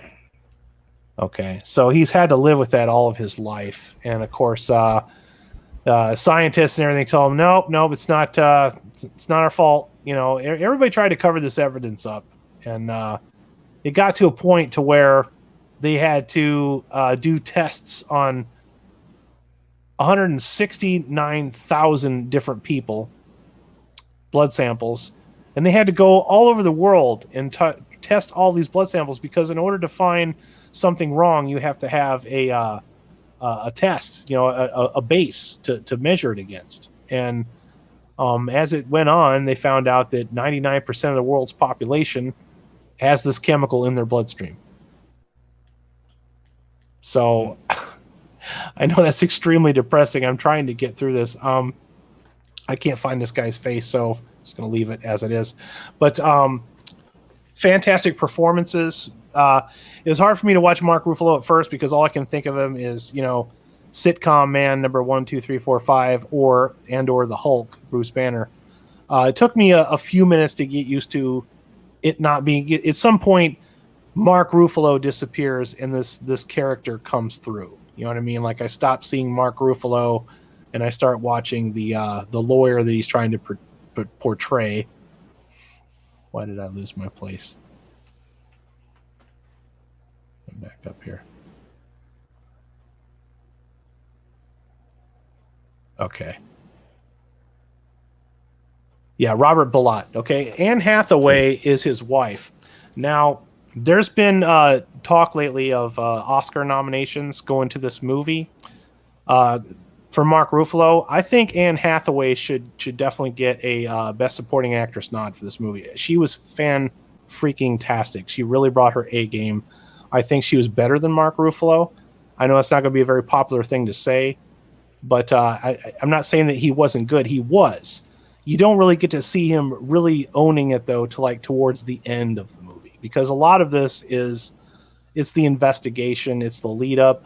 I think they did a good job explaining the investigation. Having just seen the documentary the night before, I don't think they left any of that important information out. I do kind of wish they made it a little bit more about the victims and less about the people defending the victims, but I realize there's only so much time that you can fit into a movie. This is like 2 hours and 6 minutes long. I felt like it probably could have been maybe another 20, 25 minutes long. Just too a lot for some of, to explore, because they really only show you the original farmer, a little bit of Bucky, who has birth defects, and I'm sorry I don't have his picture on here, but he's, for whatever reason, he's not in this cast list. He's definitely in the movie. He's got a cameo in there, and he's playing himself. The actual Bucky, I can't remember his last name. I feel bad that I can't remember it, but when I saw him, it was kind of like a heartbreak, and I'm like, oh, good for you, Bucky. You're actually in the movie. This movie is very much about the message, and it's about the message that these cover-ups continue to exist, and big businesses have this kind of pull, and people are afraid to take them down. And in the case of West Virginia, I'm trying to remember the exact name of the city right now. This particular city that it takes place in, their entire livelihood depends on DuPont. So nobody wants to see that company go down, because if something happened to the company, all these people would be out of work. So throughout the entire movie, like the lawyer, everybody's staring at him, giving him dirty looks and stuff like that, because you're going to try to come in here and take away our jobs. Even though this stuff is making you sick and literally killing people in this city, but the whole city revolves around this business. So it's like this weird catch-22. I mean, millions and millions of dollars went into covering this up. Now, he did sue, and he got a lot of money for the people, but the case is still ongoing. Every time he sues, the case goes up and he makes more money, but also he has to take a pay cut because he can't afford to take on any new cases. And this takes place over the period of from 1998 to present, and it also shows the toll that it has on this lawyer's life. Like, he, not spending time with his kids, being, torn away, into his work. At some point, he's having a nervous breakdown, and it wasn't easy for him to do this. And plus, he had nobody backing him up other than his wife, Anne Hathaway, who's barely getting through, but yeah, fantastic performances, fantastic cinematography. I would probably give this one 4 stars. Nice. I would. Nice. It's not something that's you're not going to expect to see a. It's hard for me to talk about. You're not going to expect to see an uplifting ending, because this is not that kind of a movie. But if you want to see good dramatic performance, a good script, something that's faithful to the source material. The only reason I didn't give it 5 is I got just a tiny little bit of a vibe like they were kind of making the lawyer like the White Knight.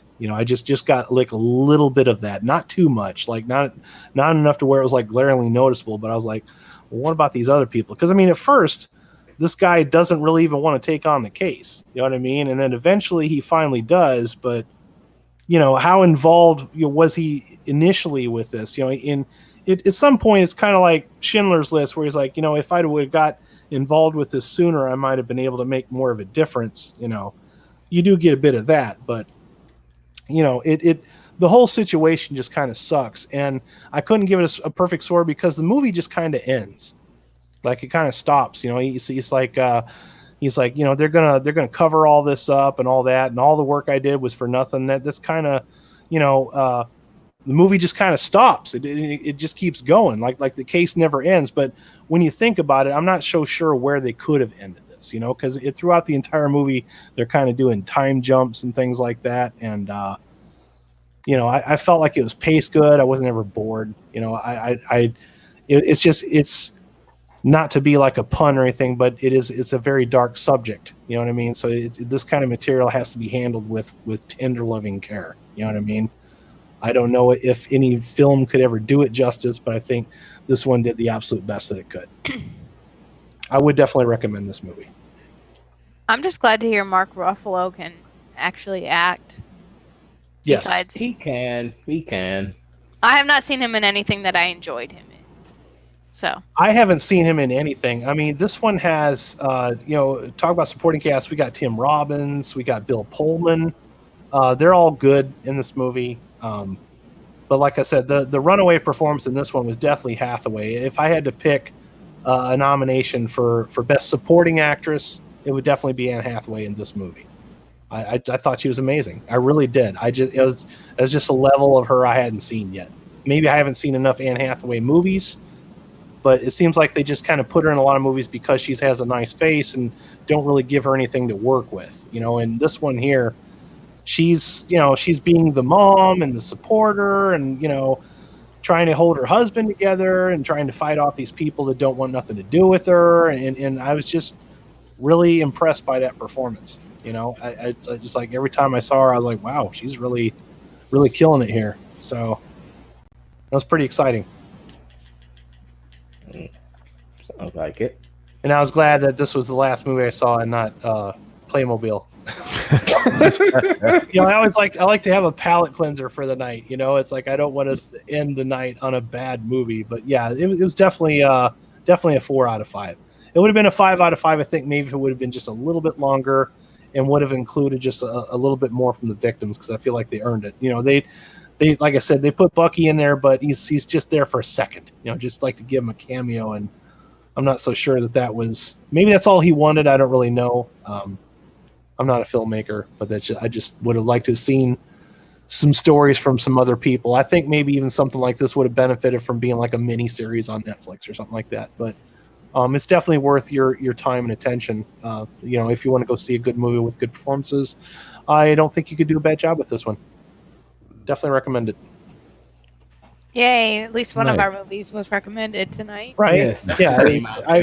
I feel bad for you, MJ. precedent. Like whenever you go do a double feature, like both of them suck. And every time I've done double feature, I always have one that I like and then one that's like, what the, what did I just watch? Yeah, that's the story of my life. I'm just used to it at this point. But I appreciate what you do. There's always that hope that maybe what you see won't be terrible, right? So yeah, sooner or later, one of these got to be good. one of them has to be good at some point. But anyways, going up to the next one. Let's talk about this movie that's on Netflix that everybody's talking about. Oh my God, this movie is amazing. We gave this one to Pete because Pete was not able to go to the movies this week. So we did. Pete, it sounds like you had a better luck with The Irishman. Yeah, I started watching this around 8 o'clock last night. I finished it around 12:30 with taking breaks and everything like that. It was really well done. And as we were kind of discussing off air, I took some history classes, some electives in college that were mafia classes, basically history of the mob. And so I got to read a lot of autobiographies. And I mean, like I said, right from the word go, when they started talking about the major players in this movie, as soon as I heard the name Russell Buffalino, I'm like, oh wait, that guy's from Philly. Yep. The head of the Philly mob. Jimmy Hoffa. Oh well, yeah, Jimmy, right from my home state here in the Murder Mitten. No pun intended. But it was Pacino as Hoffa was good. It was great to see these guys. One of the big things in this movie I want to get to first is the de-aging technology that CGI they used. Now, I thought it's gotten a lot better. than it was like, say, remember back in like Rogue One, when they did it in Star Wars, and they've used this in other movies, and I just use that for a frame of reference. But this movie was excellent from start to finish. I really think Scorsese knocked this out of the park with the cast and the attention to detail on what was real, and obviously you've got to dramatize some of this stuff, but even the vernacular is very accurate. I like they said the first time he said, "I hear you're a guy who paints houses." I was like, "Oh God, I love it."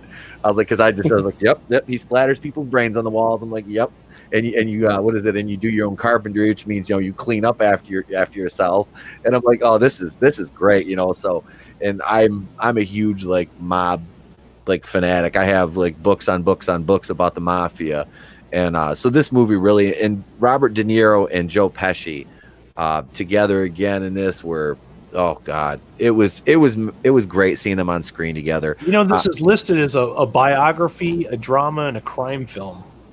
Which one would you say is a little? I watched this movie too, but I wouldn't let Pete talk first before I say anything. I would go somewhere between biography and crime drama, because there's really no way to fully corroborate Frank Sheeran's accounts of if he killed Hoffa or not.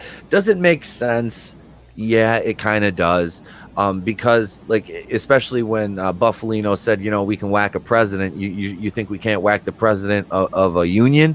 It's like that just put it in perspective there, because the mob was huge in getting Kennedy elected, so because his old man was a bootlegger, which obviously had ties to the mafia all the way from Florida, from Santo Trafficante, and all these other guys, these major players, New Orleans. So it was huge, and it was great, and it was. Dude, can I just address this cast? Robert De Niro, Al Pacino, Joe Pesci, Harvey Keitel, Ray Romano, Bobby Cannavale, and Anna Paquin. I'm not even going to mention these other people because I don't know who they are. Well, Jesse Plemons, I know who he is. So. Harvey Keitel didn't have enough to do. He wasn't involved enough. Bobby Cannavale didn't have a lot to do either, but when he's in it, it's like he plays a fantastic gangster in everything I've seen him play a gangster in. And so we know who we're talking about. He has a gangster face. Oh God, he's like just stereotypical gangster. He's perfect for that role. I really thought the guy that played Joey Gallows was good too, because that's basically. Yes, I'm glad you mentioned that. That's what Joey Gallo was, a fucking showman. I mean, he was like John Gotti before Gotti was Gotti. That's just that big mouth. Kind of wanted to, pretty boy Hollywood, type, wanted to be gangster, and yep, that got him in the ass, and I guess in the head and the chest a couple times, but yeah. Is that a spoiler alert? No, they have no. This is a biography. This is a biography. Yeah. So I mean, if you're watching this movie and you're worried about it, it's I guess, I don't know, spoiler alert. It's like saying the fucking Titanic song, I guess. But no, I mean, this, like, they start out with talking about Albert Anastasia, who he gets shot in the head in a barber shop while he's in a barber chair, and they really did a good job with this, and I liked how they went along everywhere and showed the realistic characters and like when and how they were they met their ends in real life, which was really cool. And I thought the guy that played Fitzsimmons was pretty accurate too. That's what I'm trying to find here. The guy who took over for Hoffa when he went to school. So, and Tony Pro's character was, I'm pretty sure that was, from what I remember about reading about him, Provenzano, that was pretty fucking accurate. He was just a short, little pissed off hothead. He had little man syndrome. That was 90% of his issues. I'm trying to find him because I was thinking the whole time he was in there, I'm like, you're acting. You're telling Al Pacino to fuck off. Yep. I'm like, how can you even do that as an actor? Like that. I know. I would have been like intimidated to death. Exactly. Trying to see if I can find that actor. Al Pacino's been playing gangster since, so some people might not remember, but he was the bad guy in Dick Tracy. The guy, remember Dick, that Warren Beatty Dick Tracy movie? But yeah, Yeah. Pacino is. I mean, the guy's got a. He's obviously Scarface. But that's probably one of my favorite movies of all time. But I mean, no, he was great in this as Hoffa. I think he did a really good job. They were the set pieces, and the everything was accurate as far as talking from the time periods they represented. I the cars in this movie. I love. We were commenting on it. I was watching this with my parents, and they were commenting on the cars. A friend of my dad's used to have a big Lincoln Town car like that, and seeing that thing, I was just like, because I used to get to ride in that as a kid, and I'm like, I love those. I'm trying to find the guy that was arguing with Al Pacino. He was in Boardwalk Empire. Oh, you talking about the guy that played Tony Provenzano? Is that what was that? Yeah, Tony Pro. Tony Pro. Okay. Yeah, he was the Okay, yeah, I remember who you're talking about. Yep. I'm talking about the shorter guy. The guy. Yeah, he was a little short guy that was in prison with him. Yeah, the one that was in prison with him. And he got pissed because he showed who the fuck shows up to a meeting in short. That guy. Yeah. Yep. I'm trying to find him. Keep talking. Yeah, no. So no, he was good. And as far as this sticking with the, being realistic and everything, just my own personal readings and everything. This was, they did a good job. Like I said, it's based on the book. I Heard You Paint Houses, and the funny thing is when I was watching it, it like that logo kept coming up, like I Heard You Paint Houses. Yeah. And then that was at the very end too. I think that probably originally was the title of the movie. Yeah. Here he is. Okay. Yep. Yeah, that shows up in fucking shorts and deck shoes and that loud ass shirt. I'm such an idiot. I'm like, it said my mic was muted, so it's across my screen. I'm like, I can't see. You gotta unmute your mic. Oh my this God. guy right here. This guy's fantastic in the movie. Yeah. And to be with those kind of heavy hitters, that must have been really we mentioned some of the other actors in the movie, like Harvey Keitel, he barely in it. Yep. Anna Paquin, I think she has 2 lines in the whole movie.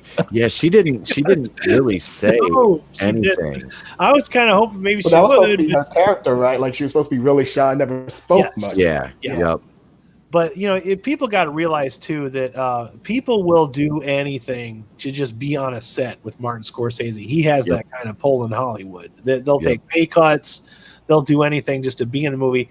No speaking lines, no problem. Okay, look how many people were in Goodfellas that don't have a lot of lines that are big actors now. Samuel L. Jackson was in Goodfellas. Yes, he was. He had a shocker. Guitar player. Yeah. Yep. He got killed after the fucking spoiler alert. He ain't in it very long. Yeah. If I'm spoiling Goodfellas for you, I'm not Jimmy sorry. Stacks, who used to play guitar down. Yeah, Jimmy Stacks. So, would you say this movie might actually be a spirit? Like I always say that Goodfellas and Casino are like spiritual sequels. Like they're not related to each other, but they're kind of the same thing. Like you could say Casino is kind of a spiritual sequel to Goodfellas. Yeah. Would you say that this is maybe belongs in with those 2 movies? Absolutely.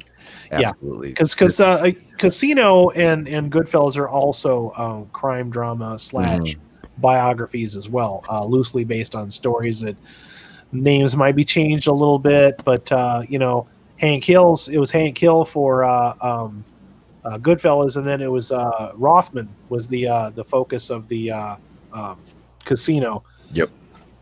I kind of want to say that I think Academy Award in this movie goes to Robert De Niro. This is the best thing I've ever seen him do. Yeah. Down. And this is all his movie. He is the star of this movie. I thought it was kind of cool too that Joe Pesci is actually a boss this time. It's kind of funny because it's spoiler alert if you've never seen Goodfellas. He's supposed to become a boss. Didn't happen. All right. Get your fucking shine box, Tommy. In this movie, he's the boss through the whole thing. Yep. I thought that was a nice touch. Yeah. I wonder if that real life animosity was there because of the way that Jimmy, how close he was to Frank's daughter, Peggy, Anna Paquin's character. Because, as you know, during the movie, they made a whole point that Russell wanted Frank's daughters to like him. and especially Peggy, because she was the oldest one. He was like Uncle Russ, and he went out of his way to buy her stuff and do nice things for her. But she loved Jimmy Hoffa. Like that was like her uncle. Yep.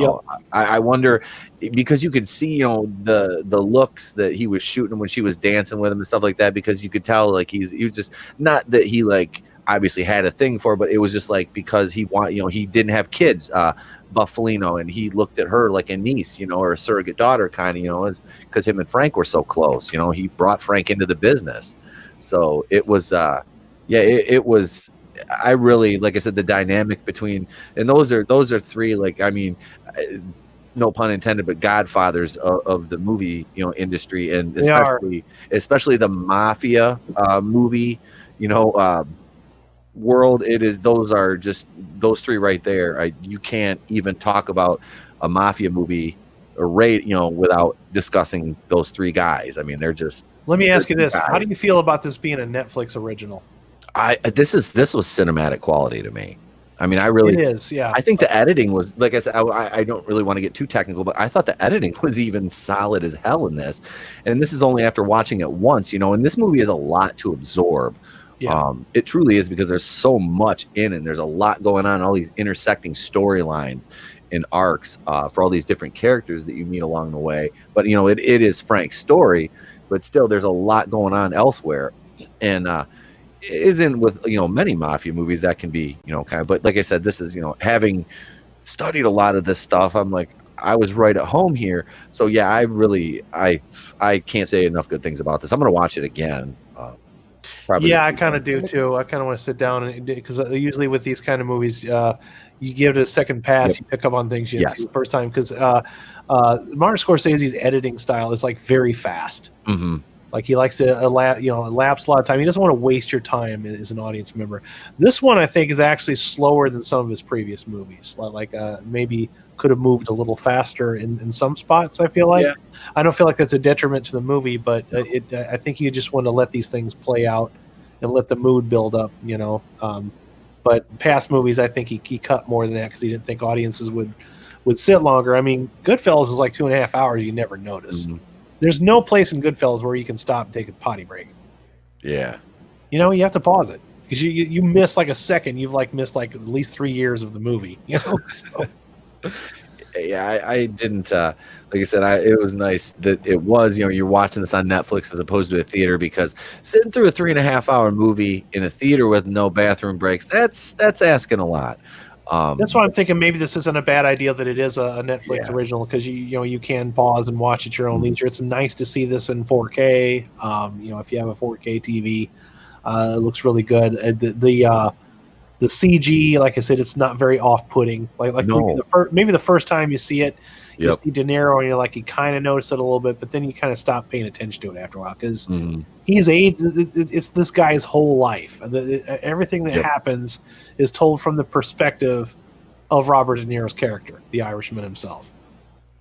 Yeah, it was definitely, like I said, if you're on the fence with this one, or if you're a fan of the genre or any of these actors, definitely check it out, because getting this ensemble cast together, these guys at their age now, and I hate saying that because these are a lot of the actors I grew up with, is difficult, especially Joe Pesci. But God, it was this just so well done. The movie almost comes off like, hey, Hollywood, remember what movies are like? Yes. Remember when they were good? Right here. All the guys. We got all the guys together. This is what we do. This is how it's supposed to be. Yep. It's almost like Scorsese's going out of his way to say, this is what it's supposed to be like. Do it like this. And I'm agreeing with him. It's like, hey, sit down, watch this movie, study what he does, study how he doesn't waste people's time, study how he can tell an entire story about somebody by a facial expression, by the way somebody moves, by the cadence of their voice. All that sort of stuff is called good directing. And that's it. I really think this is probably, a lot of these guys, it's going to be their swan song as far as, major. Good way to go out on. It is too. And, if Scorsese never makes another movie, which odds are he probably will, I don't see an issue with him hanging his hat on this one and looking back over his career and saying, you know what, I think I made an impact on cinema. He definitely did. between this and the Joker, even though he didn't direct Joker, it's been a good year for Scorsese. Oh, yes, it has. He even got everybody to pay attention to a Netflix movie, which, to be honest, I've said before, Netflix is hit and miss with the movies. They're not all bad. They're really going all in. Like we could tell from that trailer we were watching earlier, I kind of wanted to tie it to that. They're willing to spend the extra money to have. I think they're tired of being known as, oh, well, this is just some shit you dump on Netflix. They're trying to get out of that. They want to distance themselves from that. Hey, I'm all for it. You want to make good entertainment? I'll give you the time of day for sure. They're not all unicorn store, Oh, that was this year. Why? Yes, it Hit was. me in my pride, man. Why? Hey, Why are you bringing that up? This is Netflix. This is Netflix's redemption for that bullshit. So we accept your apology, Netflix, and thank you, Marty Scorsese. So, Pete, if you had to give this one a score. Oh, 5 out of 5. Out of 5, yeah. 5 out of 5. I'm going to say the same for that one. Definitely 5 out of 5. I couldn't find anything to pick apart about this. I was really, a lot of people say that because, these actors that are in this movie, De Niro and Joe Pesci and Al Pacino, they've all been in some of the best movies ever made. Yes. And they've all been nominated and won Oscars. Okay. For Pacino, I believe it was The Scent of a Woman, which I still think that's his best movie. Okay. Joe Pesci, I think he got for My Cousin Vinny. Yep. Or no, it wasn't My Cousin. Wait, no. It was Goodfellas. Yeah. Yeah, It was Goodfellas. He got Best Supporting for Goodfellas. I can't argue with that. Although he was fantastic in My Cousin Vinny. Mm-hmm. For Robert De Niro, I think his Oscar was for Raging Bull. I think this performance is better than Raging Bull. I haven't seen Raging Bull in so long. I would have. It's on Netflix. I'll watch it. Yeah, you should definitely check that out, and you should also check out Taxi Driver. I've seen Taxi Driver a little more recently than I saw Raging Bull, because those are two of my mom's favorite movies because she was a huge De Niro fan. So I've seen both of them, but like I said, I've seen Taxi Driver more recently. I want to go back and watch Raging Bull again. But God, yeah, De Niro, like I said, him as an actor, I mean, that man is he's truly a god among men. These all three of these guys are. You're not going to get actors like this anymore. I almost felt guilty watching this on Netflix. I'm like, should I even be watching this soon? I mean, shouldn't this be out in the theaters for at least 6 months before going to DVD first? How do you think this would have done at the box office? I don't know. I'm kind of concerned with that because I think this is probably where all that contention has come from. There's been all these arguments recently about, Scorsese saying stuff about the Marvel movies and all that kind of stuff. And he wasn't wrong. He's not wrong. You guys know how big of an MCU fan I am. I think he probably thinks that if I put a 3.5-hour movie in a theater right now, people would just stare at their phones and bitch about how long it is. Yep. And I think they probably would. I hate to say that, but look, if they can sit through Avengers Endgame, they can sit. And to be honest, this is actually longer, but it has better pacing than Endgame. Yes. Endgame feels like a 5-hour-long movie. Feels like a season finale of a TV show. The Irishman feels like a regular 2-hour movie, even though it's not. Yeah. I'm never bored. See, like I said, you guys even mentioned, like, oh, I got up, went to the bathroom. I never got up. I sat and watched this movie the entire time. Well, I enjoyed it. Yeah, I enjoyed this movie. Alex, if you had to give this one a score, what would you be? Honestly, maybe because I'm being biased compared to other movies I've seen this year, I'll give it a 6 out of 5. I loved it. I really did. That's illegal. We can't do negatives. We can't do more than 5s. No halves. I do everything on the simple scale. I only have 1 through 5. But just for MJ, I give it 5 feet. No feet. No feet. Damn. She didn't deserve that. Come on now. I'm kidding. I love you, MJ. I wish y'all could have seen my face in the theater when that came on. I was like, oh, that would have been perfect. You should have live streamed just your facial reactions from the theater. I'm kind of glad you didn't go see Once Upon a Time in Hollywood because you just feel like, what the fuck? She wouldn't have survived that. Yeah. She wouldn't have survived. I was like, how have you ever sat through a Tarantino movie? Now that I brought that up, I told you earlier, I've been this year has made me excited about movies again. It has. There's been towards the beginning of this year, I was just like, oh fuck, it's just gonna be 2018 all over again because 2018 was crap, man. There was a lot of garbage out last year. There was a few good ones, but not enough. All right, and even the ones that were good were not great. Okay, this year we got this, we got Joker, we got Once Upon a Time in Hollywood, we got Ford v Ferrari. I mean, this is the stuff that's getting all the attention right now. People want old Hollywood again. They do. There's a demand for this. Well, because and this is like a kind of a reflection on the movie going, public, I guess. You can pass all this woke stuff off, and you can try to force it on people. Obviously, the box office is speaking on what people want and what people don't want right now, because guys, we like, action, so, we can enjoy a nice rom-com every now and then, if it's done well and it's not, too wonky of a plot. But, I mean, this is, guys want action, women don't want to see beta males out there running around, crying about they got their frickin', their deck shoes dirty or whatever, just virtue signaling. They want to see you want to see action. You want to see guys being guys. This is what movies, these movies are about. This isn't what is that show on Showtime, The Valley? Nobody wants to see an ensemble cast of the guy from the Sprint commercial. Okay, this is if you're looking at a show, this is what I'm talking about right here. Like you said, Adam, old Hollywood. That's what makes money. That's what sells. Not this new modern age bullshit. It doesn't work. It doesn't work because in this, people speak with their wallets, and that's why like you said, the only thing with this in the theater would have been the running time. But like Alex said, you didn't get up once during this movie, so you probably could have sat in the theater and watched this and been fine. And I think in the theater I would have, but we're not children of this a short attention span generation either. This is true. Yeah, we're not. That's the problem. To that extent, though.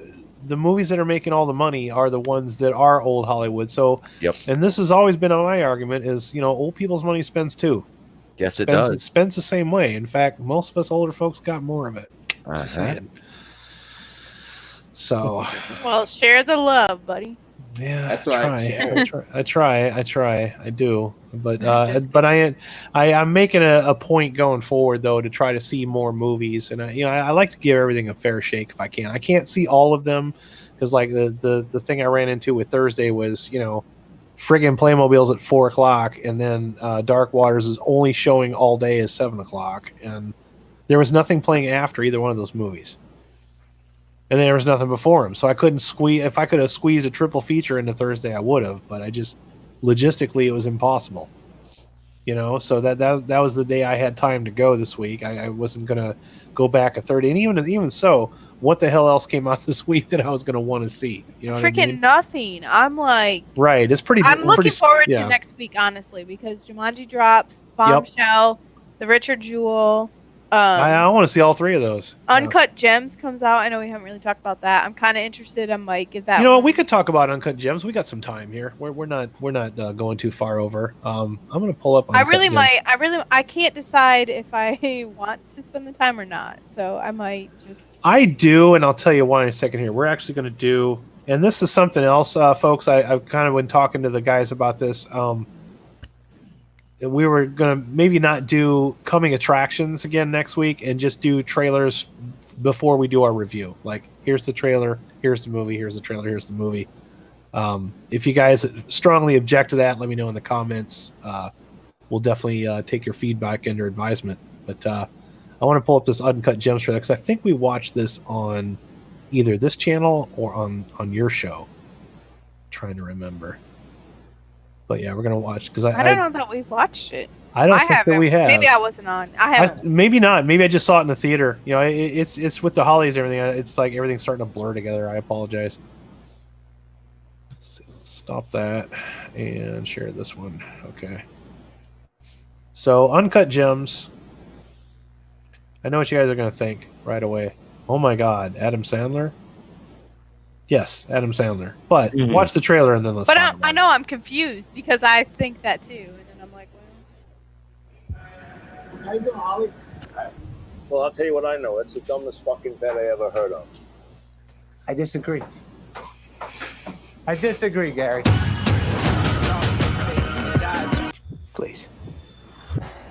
Give me another shot. You like to win, right? This is no different than that. Black June power, nigga. This is my fucking way. You think I'm stupid, Howard? You and your whole fucking family. I heard you've resurfaced your fucking swimming pool. You know how that makes me feel? Never resurface anything. I don't know who said that. I told you about how things were gonna go. You like the way things are going now? That's my family. Get the kids out of the house. You having a good time? Yes.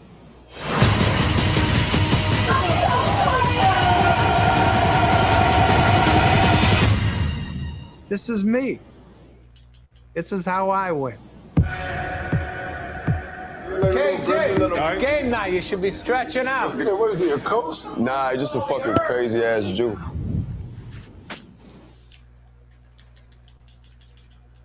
All right, so here's my thoughts on this.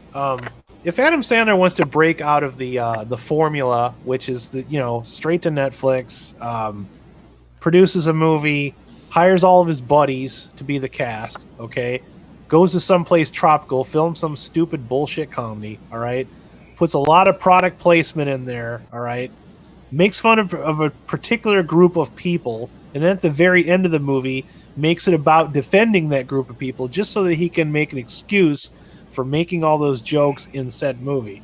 If he wants to break out of that formula and do something seriously and dramatic, hope it works out for him. I do. I applaud his effort to try to do something different. I agree, but the problem I have with him is his serious, like when he's trying to like emote and like be a genuine actor, like where he starts to raise his voice and stuff like that, I swear to you, he sounds like a Muppet. Like, I'm not even trying to be an asshole. He just does not have like, I mean, dudes have like a deep tone, and he just is lacking it. So when he's yelling, it just comes out like freaking Oscar the Grouch yelling about his trash. He starts coming out like Toll Booth Willie. Toll Booth Willie. Yeah. MJ, that's what I was gonna say. Was he the one popping out of a garbage can? Because that's about what he sounded like. Yes, I know. So every time like he's trying to be serious, I can't take him serious because that's all I hear.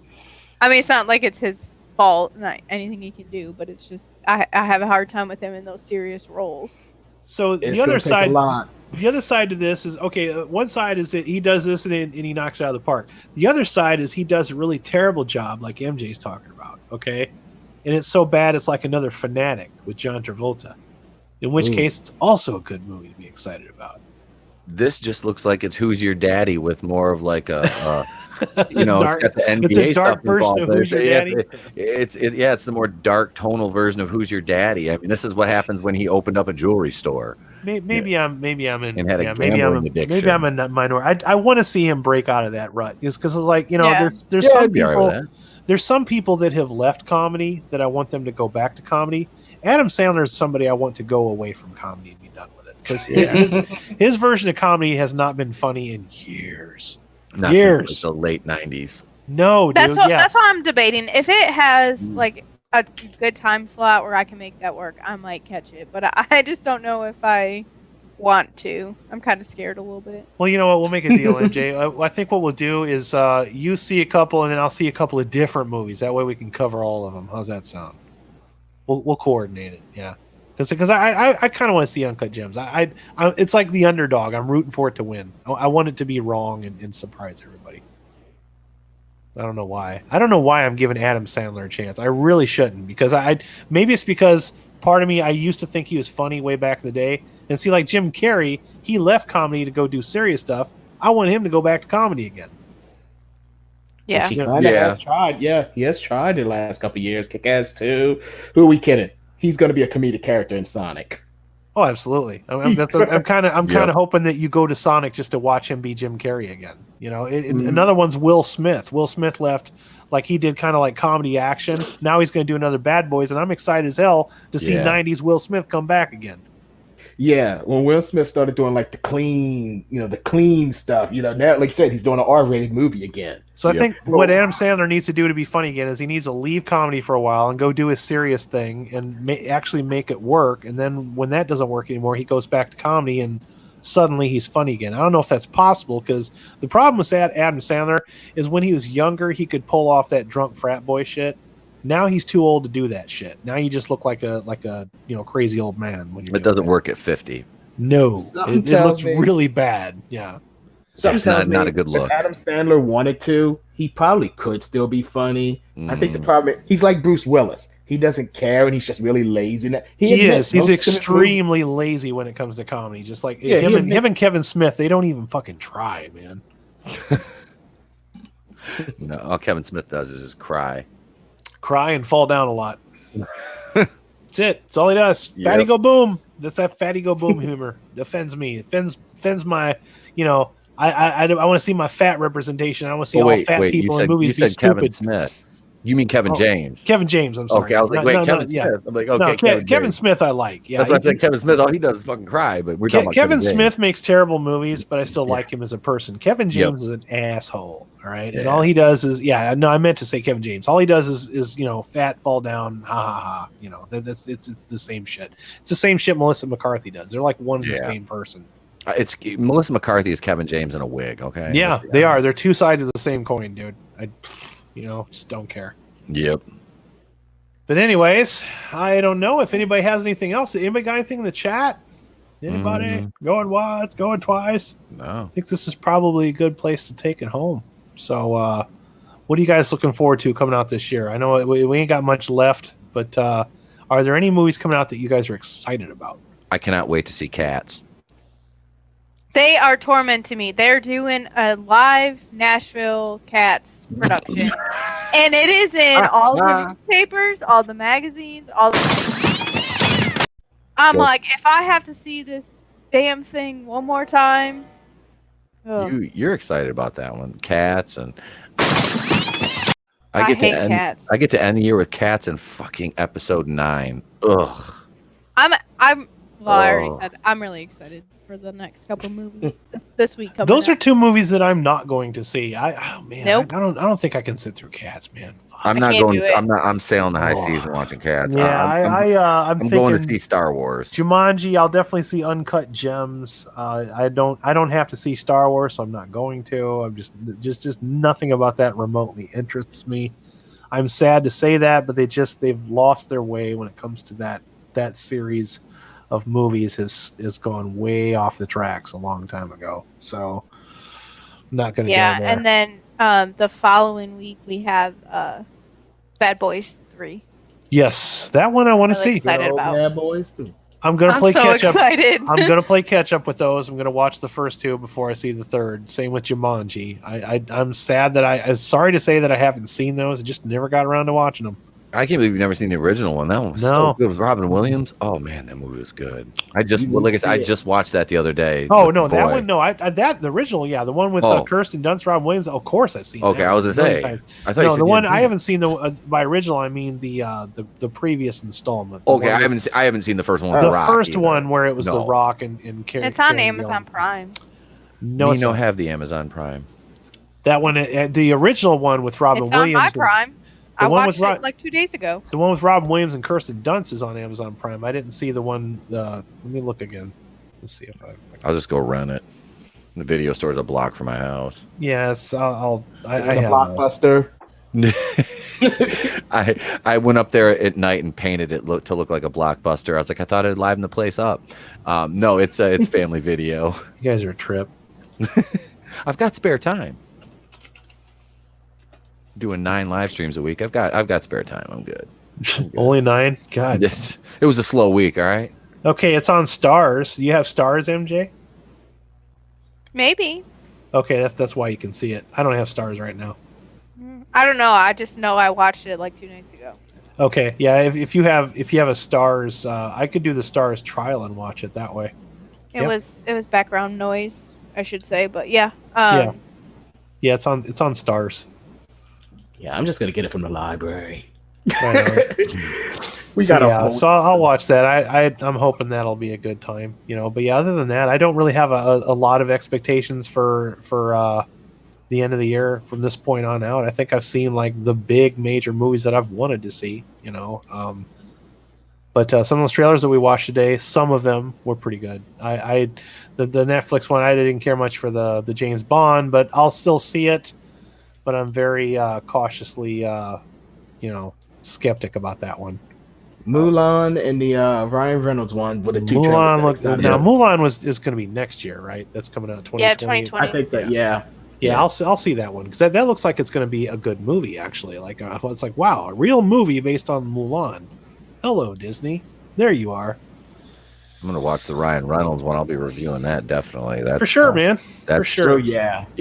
I like because like I don't have the time or the finances to go to the movies all the time, and for me it's like Adam, the drive. I've told you the drive I got to deal with because you're basically in the same boat. I am too. It takes me a half an hour if there's no traffic. I can get to the movie theater in a half an hour. It's like 10 miles away. There's like I can go to the one theater in West Branch, which is like a 3 cinema, and like if you are there for more than an hour and 20 minutes, you're going to need back surgery when you leave. The Pines is like, that's a couple minutes from my house, but they have one movie and like they haven't changed it in I think 2 weeks. I can't even remember what the hell's playing there. It's something I have no interest. Oh, it's Frozen 2 has been playing for 2 weeks now.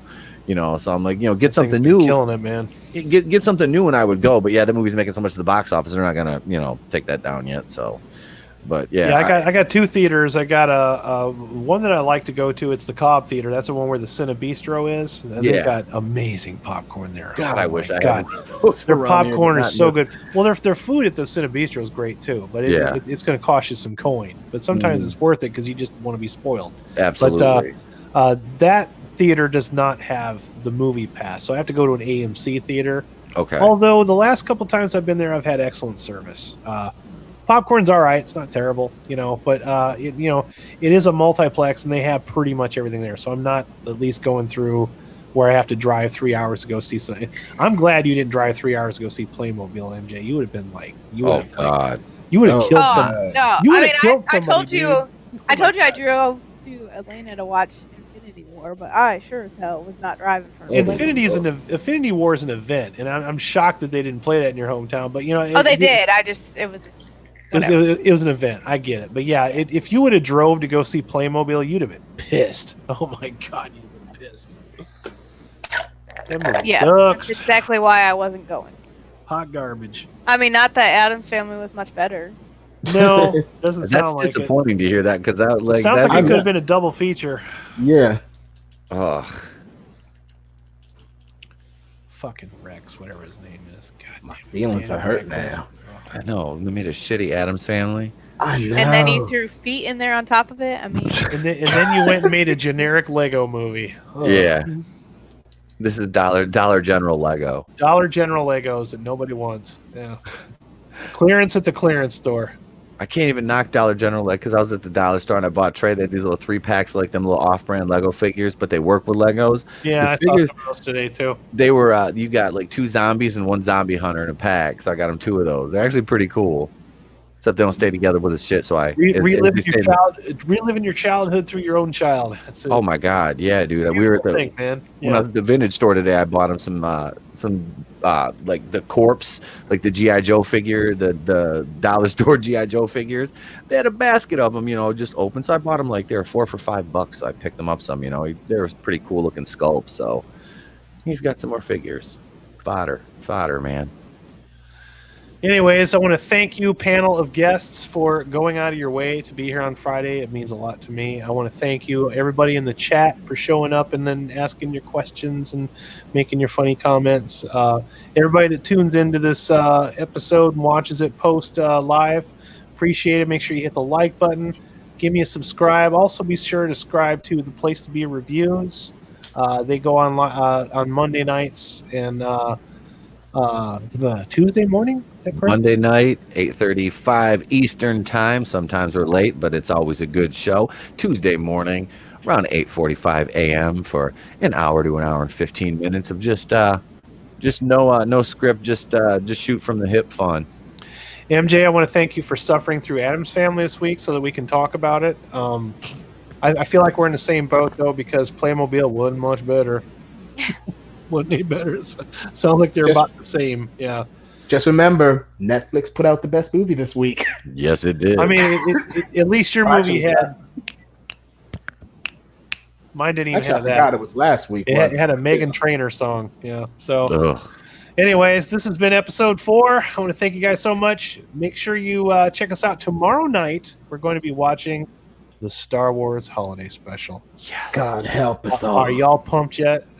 You guys are going to be bringing booze for that, right? MJ, you got a drinking game? Trying No. to stay alive.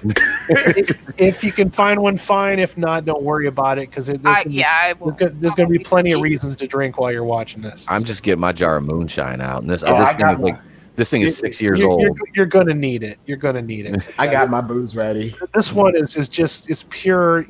All I want to tell you, MJ, since you've never seen it, is just try to remember that there was a time in the late 70s, early 80s where people were easily entertained. Like they would watch anything. All right.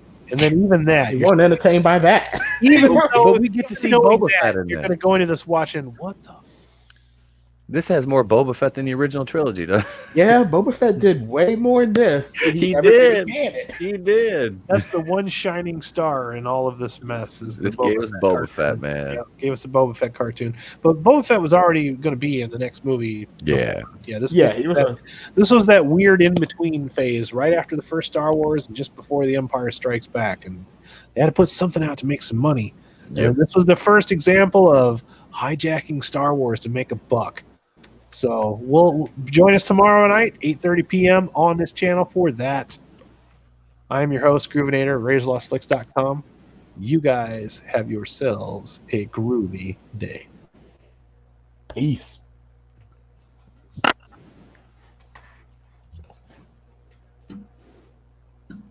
Boobs.